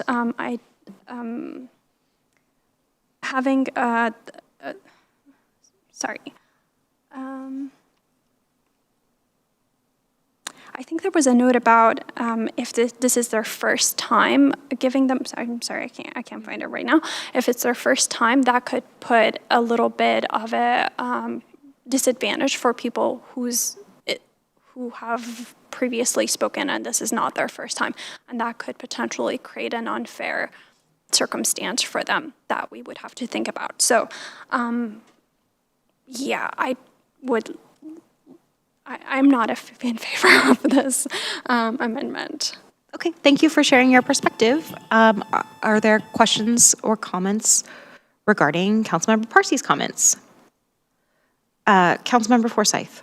I definitely want to read, I just see this email from our city attorney, so I definitely want to read her opinion on the statements. I too had a similar, what's the impact on the speaker, and who determines when someone is new? Maybe there's someone we haven't seen in 4 years, but they clearly knew the process and they're still like, who sets those bounds of who determines who's new, who's keeping track of if it's their first time. A simple suggestion could just be to change it to unfamiliar instead of new. But I definitely hear and want to validate the concerns that Councilmember Parsi is raising as well. Okay, thank you. Councilmember Kritzer? I like the suggestion of unfamiliar, because I think sometimes people have come, but then they, for example, there was a group that decided they wanted to share time, and they had come to comment before, but they hadn't tried to share time before. And so we could kind of use this to be able to give a little grace in that moment, because I think that's the intention, is how do we, since also, speaking to the question about the discretion of the chair, I'd say in my experience, our mayor, who serves as the chair of our business meeting, uses these rules to guide what she does to run the council's meeting, and does use discretion in implementing those rules. And so part of this, but is governed by kind of what we've put in here, right? And so part of the idea of putting this in is to also give clear direction to our chair, the mayor, or whoever is mayor pro tem, to say, if you're in this situation, you can give grace to people. Versus in general, I think because it's not written in the rules, the mayor says, these are the rules, and you didn't sign, for example, the example was, you didn't sign up yourself on the sheet, and therefore you can't come to speak, even though it's your first time, and we're just going to tell you can't speak at all until you come back 2 weeks from now and put your name down. So it's just kind of to give the pass to say we can give that. But I like the idea of unfamiliar, so it covers a little bit more and it doesn't discriminate. And if we wanted to, I would also support taking away the end of the items. It could just be that they are able to kind of get that exception in the moment and proceed. I will go ahead and hop in with a couple of my comments. Okay, thank you. Thank you so much for bringing forward the concern. And yes, and the other part, make sure everyone reads in the memo, is the reply from the attorney is, again, that the items from the audience is a limited public forum. And so Rebecca articulated that well in the reply. This is an interesting scenario in the sense that what we are trying to do, and that matters and the impact of that does matter. What we are trying to do is create actually more welcoming for folks who are less familiar. I like that language as well, while also not diluting the tool that is items from the audience. Items from the audience is one of the ways that folks can communicate with us and engage with their council, and dilution of that tool would be, for instance, to allow bundling of time and sharing of time, and we would end up with very long groups during heightened moments of public engagement, and we would be unable to do the city's business as a council because we would be in items from the audience all night long. And so there's a little bit of a tension here. So I really like the suggestion of unfamiliar, but this is also an item that was not included in our original slate for deliberation in our small group, and so if it doesn't move forward, for instance, we'll just continue to have this tension a few times a year that this happens, but this is not a regular occurrence at our business meetings. Mayor Bernie. Thank you. I appreciate the sentiment behind this. I also appreciate the regularity as to what people can expect at items from the audience, and I know it can be unfamiliar for community members who choose to come and speak.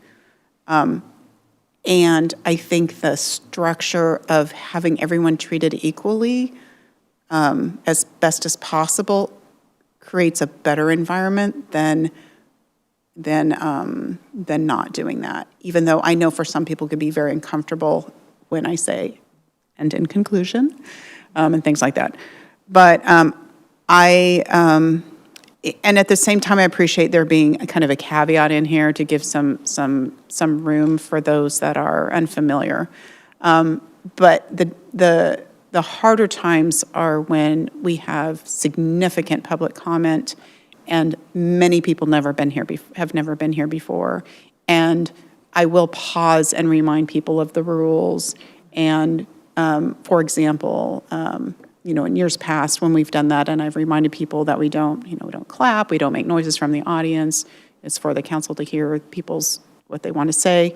In the example of when people wanted to share their time, what we did do with them is we followed up with them because people leave their emails and phone numbers, and had their opportunity with staff actually followed up with them so that they were able to share, as much as they wanted to with their thoughts. And so there's ways that we can help people without structurally changing how we do items from the audience, because it is a limited public forum.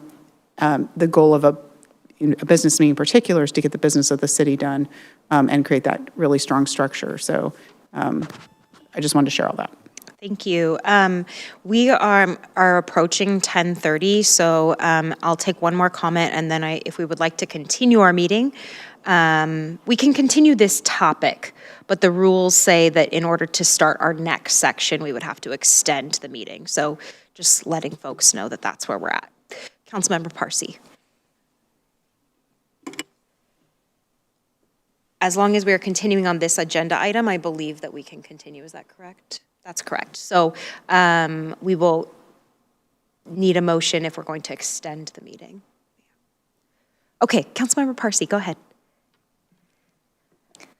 I had 2 points, but I forgot one. That's okay. One item is that so when I first joined in our retreat, we said, make sure what we do will impact who's not in the room. And in this case, this impacts the public. So I ran this by 4 others in the public, and I got feedback from them that they felt like kind of the items that I mentioned concerned them. So I just wanted to make sure that I brought their voice in along with my comment. Okay, thank you. I appreciate that. And already constituent relations have proven to be really important to you, so I appreciate that. Let me ask the question this way. We have a suggestion in front of us.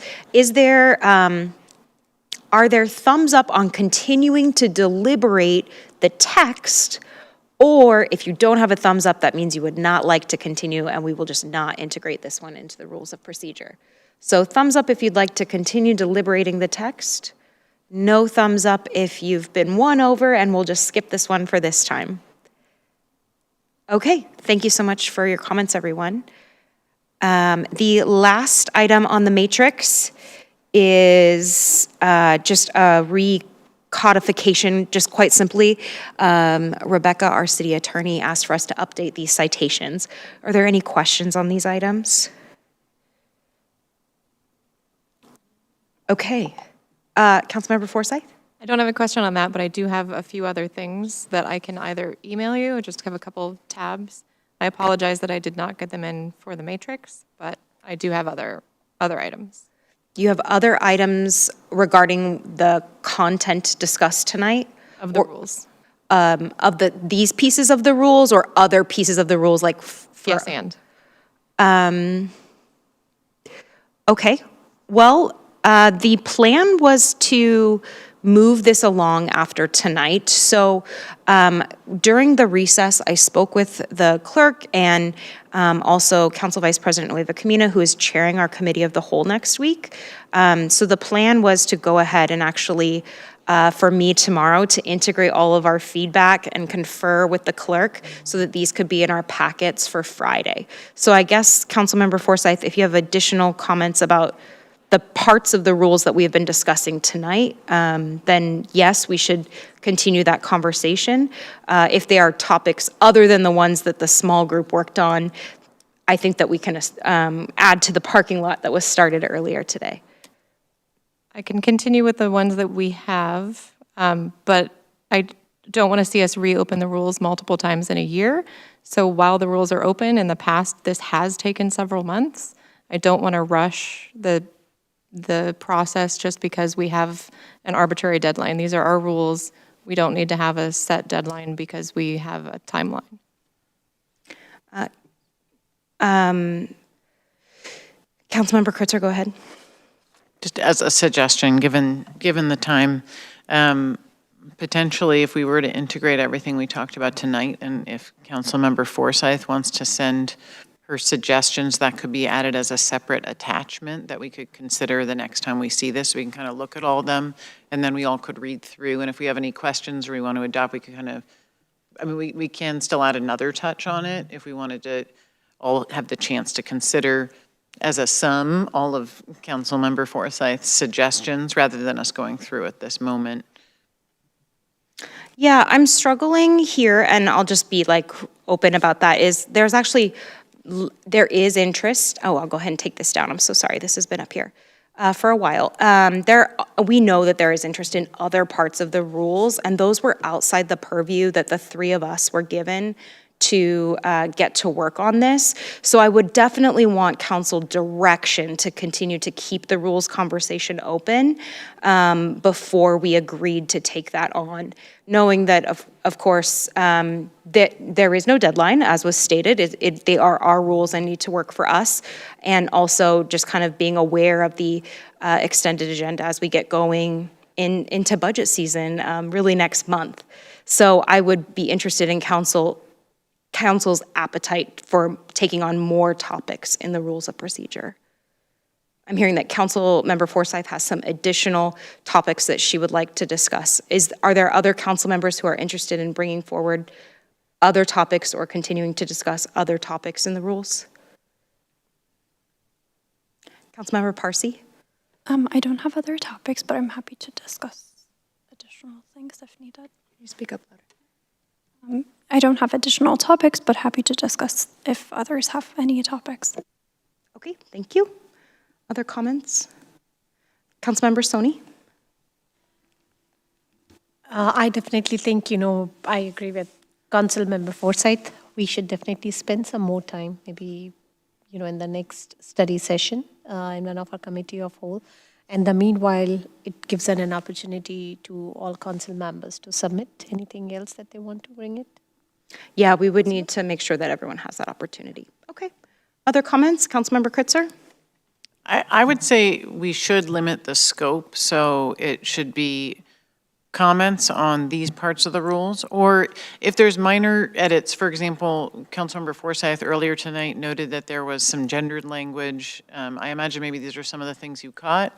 I don't know, I'm just imagining, so I'm not going to put words in your mouth, but if it's things that you're looking through and you see this should just be a small correction, I think we could add those types of things in this set of edits. If it's a philosophical conversation on a whole section, say, you know, committees of the whole, what should they all be called, which we actually did do an update on the rules on that once. You know, I think that should be a separate conversation and should not be in the scope of this set of decisions. Okay. So did you actually state, Councilmember Kritzer, whether you're open to additional topics? I'm open to additional edits if they are small and more text-related than substance. Okay. And Councilmember Forsyth, thank you for bringing the question forward. Would you classify some of the additional topics that you're interested as like substantive edits, or are these line edits that could be integrated into the next draft? Yes, and. Okay, so most of them are small. okay, so if you could send those over, that would be helpful. If they are small and you, well, let me think for a second. What I'm thinking, and would love to check in with the council here on, is since there is council interest in continuing the conversation, we have 15 minutes in the committee of the whole meeting next week. So please come prepared to that conversation. We will add the rules to that agenda. There may or may not be a new version of the rules in your packet. We will have to just confer because the deadline is tomorrow for that. But please come prepared to the committee of the whole, ready to bring forward any additional topics and suggestions that you have, and then we can pick up the process from there. How does that sound to the group, especially those who are interested in having additional conversation? Councilmember Forsyth. I am not here next week. I understand that you are not here next week, but if you could submit your questions, that would be great. Thumbs up or? We'll miss the conversation is my point. We only have 15 minutes, so we will mostly just be airing, probably airing topics and then have to find time later for additional conversation. Does that make sense? And are there questions about that? Okay, I'm seeing some thumbs up that is generally an okay practice. Council Vice President, you are chairing next week. Are you open to including that in your agenda? I am. Okay, thank you so much. Okay, with that, our council rules do not allow us to continue the rest of the meeting without a motion to extend the meeting. Councilmember Forsyth? Move to extend 15 minutes. Is there a second? Second. It has been moved and seconded to extend the meeting by 15 minutes. All those in favor say aye. Aye. Aye. Any opposed? Any abstentions? Okay, with that, we will continue on. Thank you so much, Cheryl, really appreciate it. The next item on our agenda is the expansion and implementation of Redmond's welcoming resolution enhancing our commitment to community and the U.S. Constitution. This is a policy proposal sponsored by Councilmember Forsyth. Councilmember Forsyth, would you like to introduce your item? Sure. Really appreciate the opportunity that you all supported the idea to bring this resolution forward. This is reaffirming our welcoming city resolution and welcoming for immigrant communities and being proactive in our protections of civil rights, safety, and well-being while upholding our constitutional rights. I did work in collaboration with For Tomorrow, Centro Cultural Mexicano, East Side for All, and some community groups, and our police chief to make sure that we were doing all the things that made sense for community and for our city, and with our city attorney as well. I'm happy to take any questions. It feels fairly self-evident.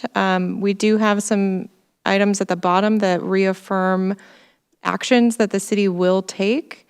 We did get a friendly amendment from the mayor, which I'm happy to incorporate, which was making sure that we are requesting that the mayor take appropriate action instead of directing.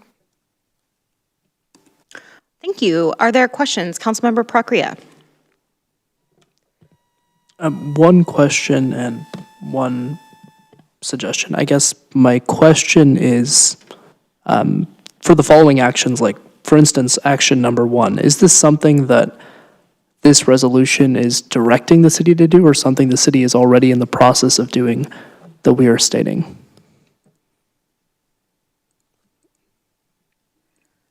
I'm sorry, do you want to answer that, Councilmember Forsyth? I think that's also a yes, and I think the city has had a website up to date, but this was a little more detail on some of the resources that I've been in contact with our federal delegation that we can add links to our website. So this is just enhancing what we're already doing. And if the mayor would like to elaborate, I'm happy. Yeah, Mayor Bernie, go ahead. Thanks. I have a couple comments too, but I think that's, when I read it, we are already doing these things. And so I think there's a little bit of language change to state that,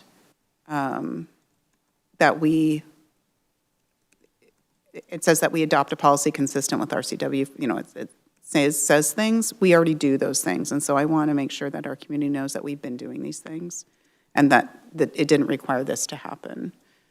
So I think that's some clarification. I think it kind of goes to your question, like, how we've been doing these things. Yes, we have been, many of these things, but we are following the law, which is what's listed in here.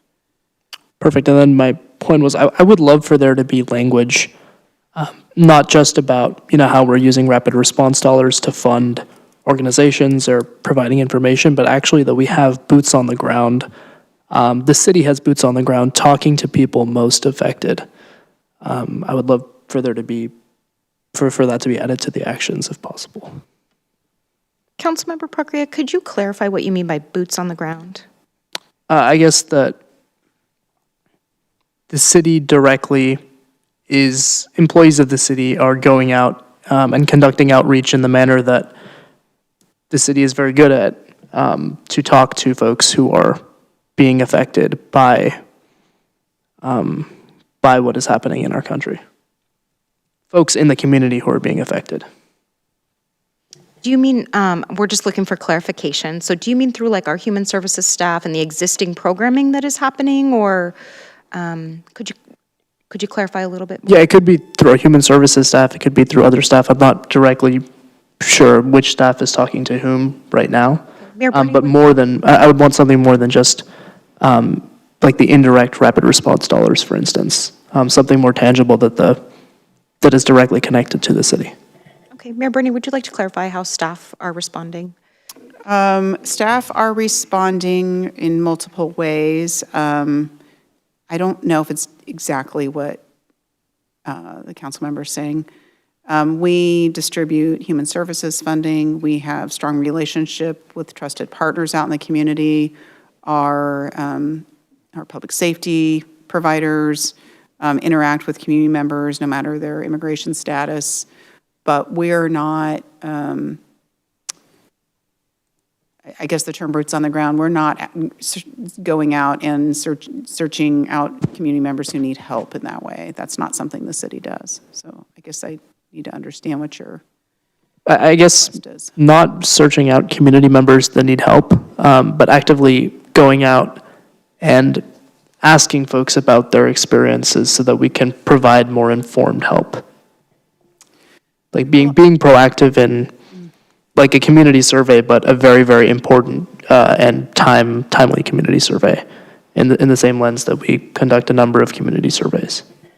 Practice as a city has been to rely on our community partners, our trusted partners, to do that work, and then we help provide them with support from the city, be it through dollars like the emergency funds that the council passed on, or other human services programming, but we don't do what you're talking about. So, Councilmember Procria, are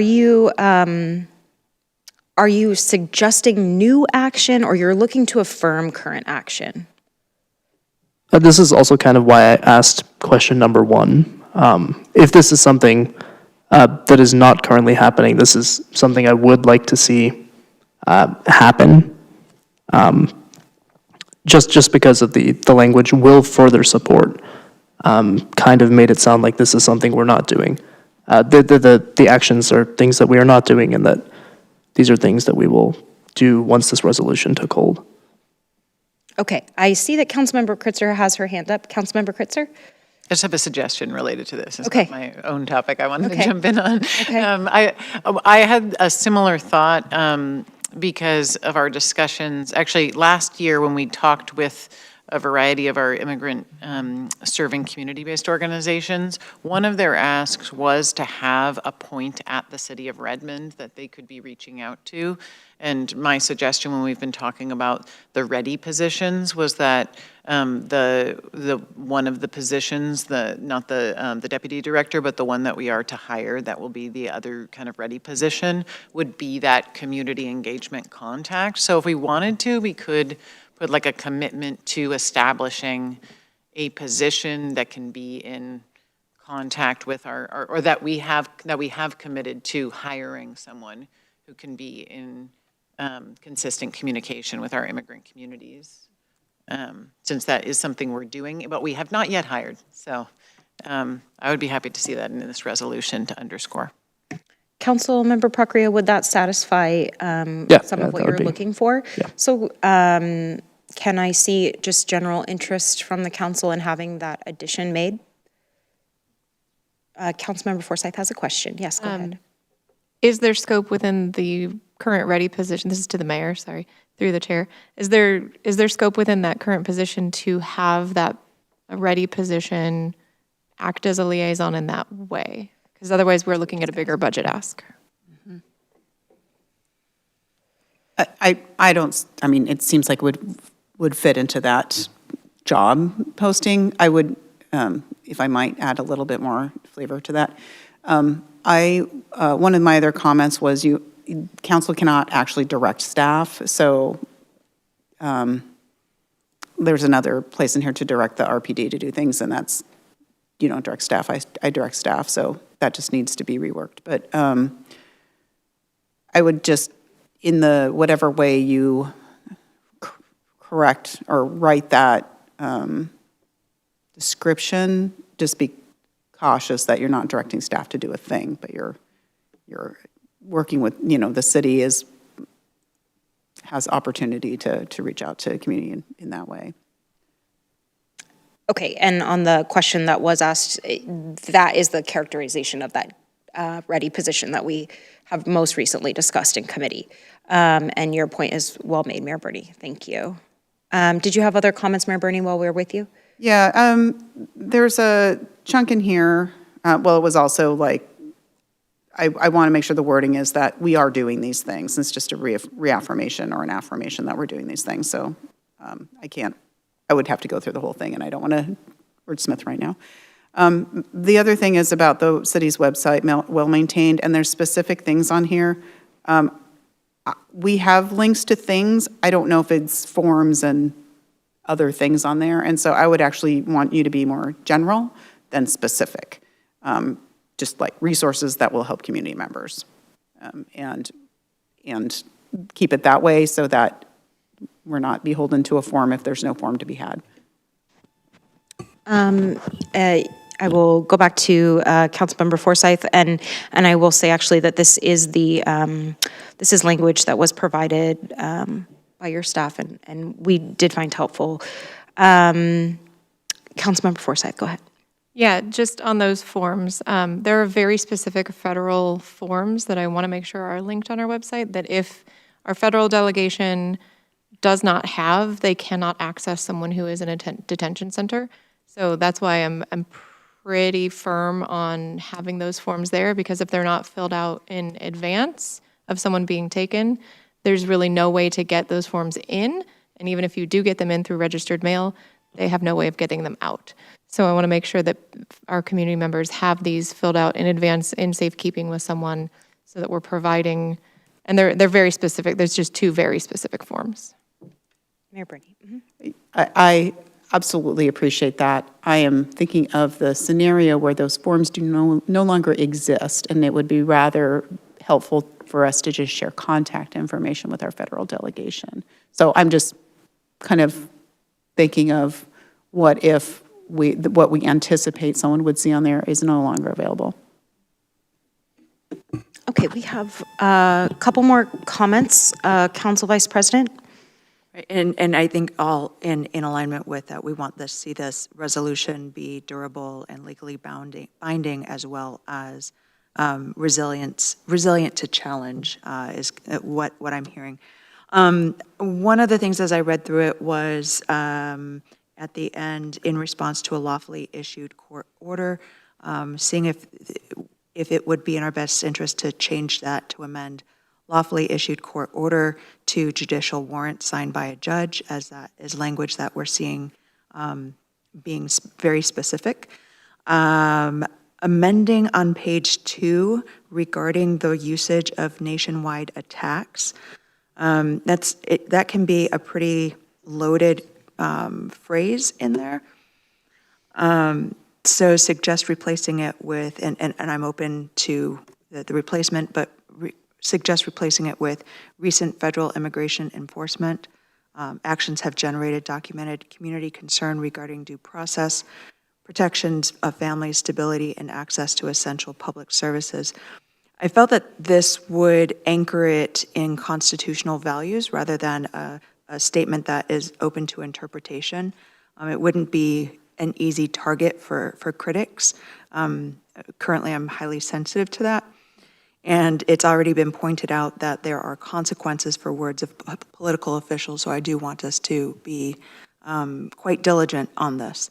And again, just being more defensible in media and in court. The addition that I would have to this, and I'm running through it quickly because I know that we're at a time constraint, is suggesting adding a reporting clause in here. And I don't know the level of appropriateness and what we're able to do, and also appreciating that we cannot direct staff, but how then can we add, how can we have a follow-up, to where there's a follow-up reporting, whether it's a public report out that we have, just to receive an update for how this is going, and understanding that this is what we are dealing with at this time and not something that we expect to hopefully go on for years and years. But during this duration, what is a mechanism that we can put in to have that report out? We are out of time, so I will first look for, is there a motion to extend the meeting by 5 minutes? I motion to extend the meeting by 10 minutes. Second? Second. It's been moved and seconded. All those in favor? Aye. Aye. Okay. Councilmember Forsyth? Can you send me your language suggestions for the other part? Because I was not able to find the section. Absolutely. Thank you. Yeah, thank you. And we may end up, it looks like there's a healthy amount of feedback, so what we may end up with is, for folks, if you have sections that you know you have feedback on, feel free to state them out loud, but it looks like we might be asking you to send your feedback to Councilmember Forsyth, but she has a question about that. Councilmember Forsyth. Yeah, sorry, I realize in this process, I would, if you state it now, you can send it to me. If you come up with something later, please send it to Logan so that we don't create a serial meeting. That's correct. So is there any other feedback that folks would like to share right now? Councilmember Kritzer. I just had a question on number 3, section 2, number 3. Under the abandoned vehicles, I know some other cities were also doing, taking away any towing fees, and I don't know whether we want to establish that. I think you were looking into that, so I was curious to hear more about that. Sure. Yes, I worked with Police Chief Lowe on this one in particular. They have a system that they're doing where people can leave a letter with who the car could go to in the car, like in the door or in the glove or in the visor. And as long as it's signed by 2 people, it shouldn't need to be notarized or anything like that, just so that the police have someone else that the car can go to, that they have someone they can reach out to. As far as the towing aspect comes, we don't actually have our own city impound, so we have no way to waive those fees because they're generally through a third party. So we did explore that, and Mayor Bernie, I don't know if you have any additional information on that, but we as a city don't control those rates or that impact on the towing. So what the police are doing, though, is if a car is abandoned, they're giving a decent amount of time to try to reach out to family. So they'll leave it nearby, try to contact family to try to make sure that they get that car returned. After a certain amount of time, then it may have to be impounded. Councilmember Kritzer? I appreciate that. My only suggestion, and maybe it doesn't need to be included here, but for us to follow up to see if maybe we could create some sort of fund to be able to help anyone who has hardship from this, since it's just a later timeline. And I also don't know the situations when people are being taken out of a vehicle, whether they have time to leave a note. So. Okay, thank you for the feedback and conversation, everyone. Are there other topics for consideration on this? Okay, then I think where we leave it, it looks like Councilmember Forsyth has some additional comments to workshop before we see it again. Does that sound good? Okay, we have a couple of minutes, so the last item on the agenda tonight is council talk time. I wanted to remind us all that one of the practices that I have been letting us down on, it's on me since I chair this section of the meeting, is we also do like to use this time to bring up ombuds issues that need some additional attention or clarification.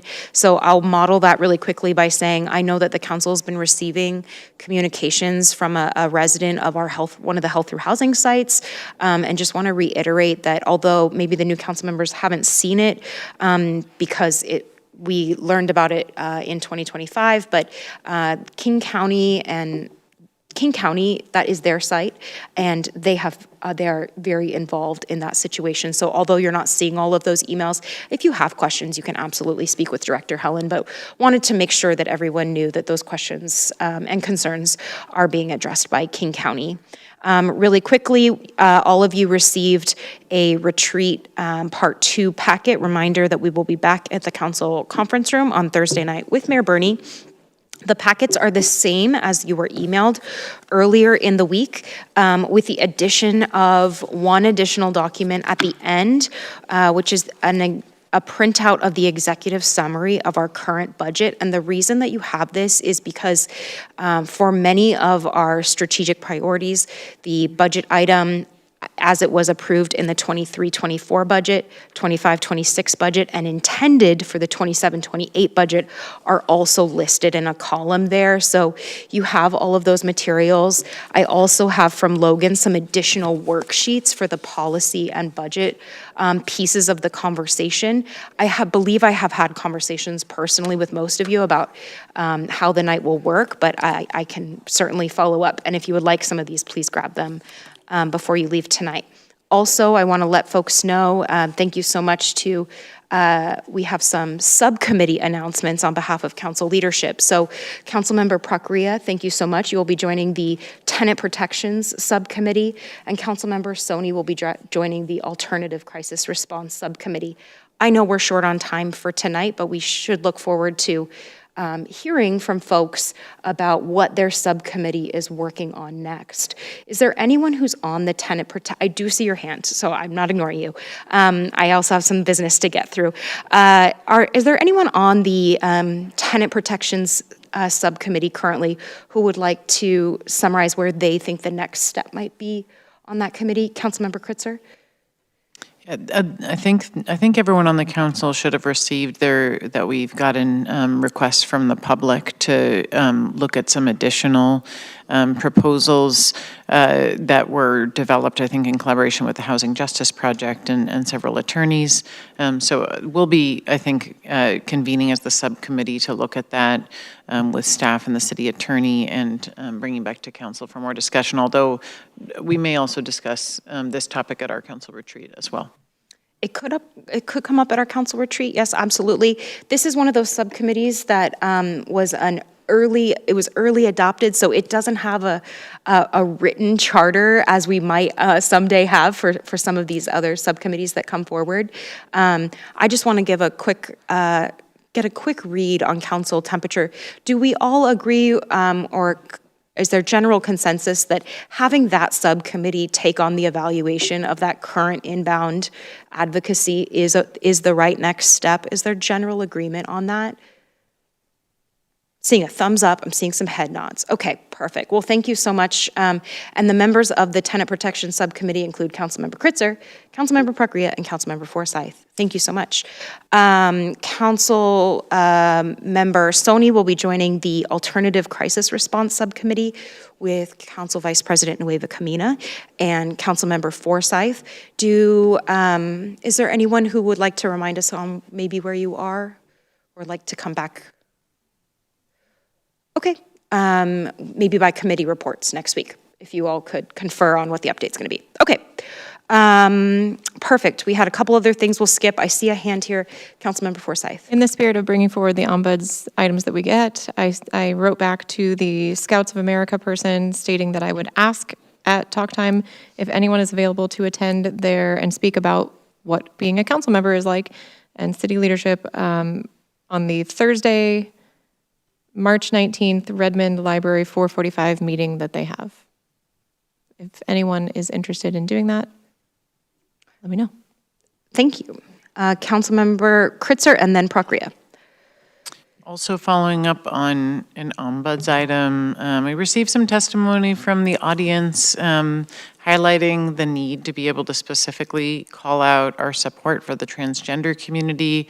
And one thing that I was thinking that we haven't recognized, but I think in one of our meetings, but that other councils have, is on March 31st, it's Transgender Day of Visibility. And so I was thinking if the mayor were open, we could do, in advance of that, a proclamation. We could put a request into the mayor's office for that. And if that's not possible, I just asked the mayor to let us know because we could find a different way for council to recognize that. But I think it would be nice to add that into an opportunity for us to be able to support our transgender community members. Thank you. And with that, we are out of time. Is there a motion to extend or should I adjourn the meeting? Motion to extend 2 minutes. It's been moved. Is there a second? Second. It's been moved and seconded. All those in favor? Aye. Aye. Okay, who would like to speak next? Councilmember Prakriya? I would love to speak to the Scouts on Thursday, March 19th, being a former Scout for many years, but if there's anybody else on council who's interested, perfect. I would love to take that. Should I reply to him on the email? Okay. Perfect. Thank you so much. Any other items for council talk time? Mayor Bernie, thank you. I just want to remind council that next Wednesday, is it next Wednesday? Wednesday the 4th, it is. Sound Cities Association is having their first networking event of the year at Mercer Island Community Event Center, starting at, looks like 6 o'clock p.m. You should have an invite in your box if you haven't replied. It would be fantastic to have you there, and if others are going, we can carpool. So would love to see people there. It should be fun. Okay, thank you for that reminder. Appreciate that. Seeing no other hands up. Thank you so much, everyone. We are adjourned. See you Thursday, and stop by and see me if you need more worksheets. Appreciate it. Have a great day.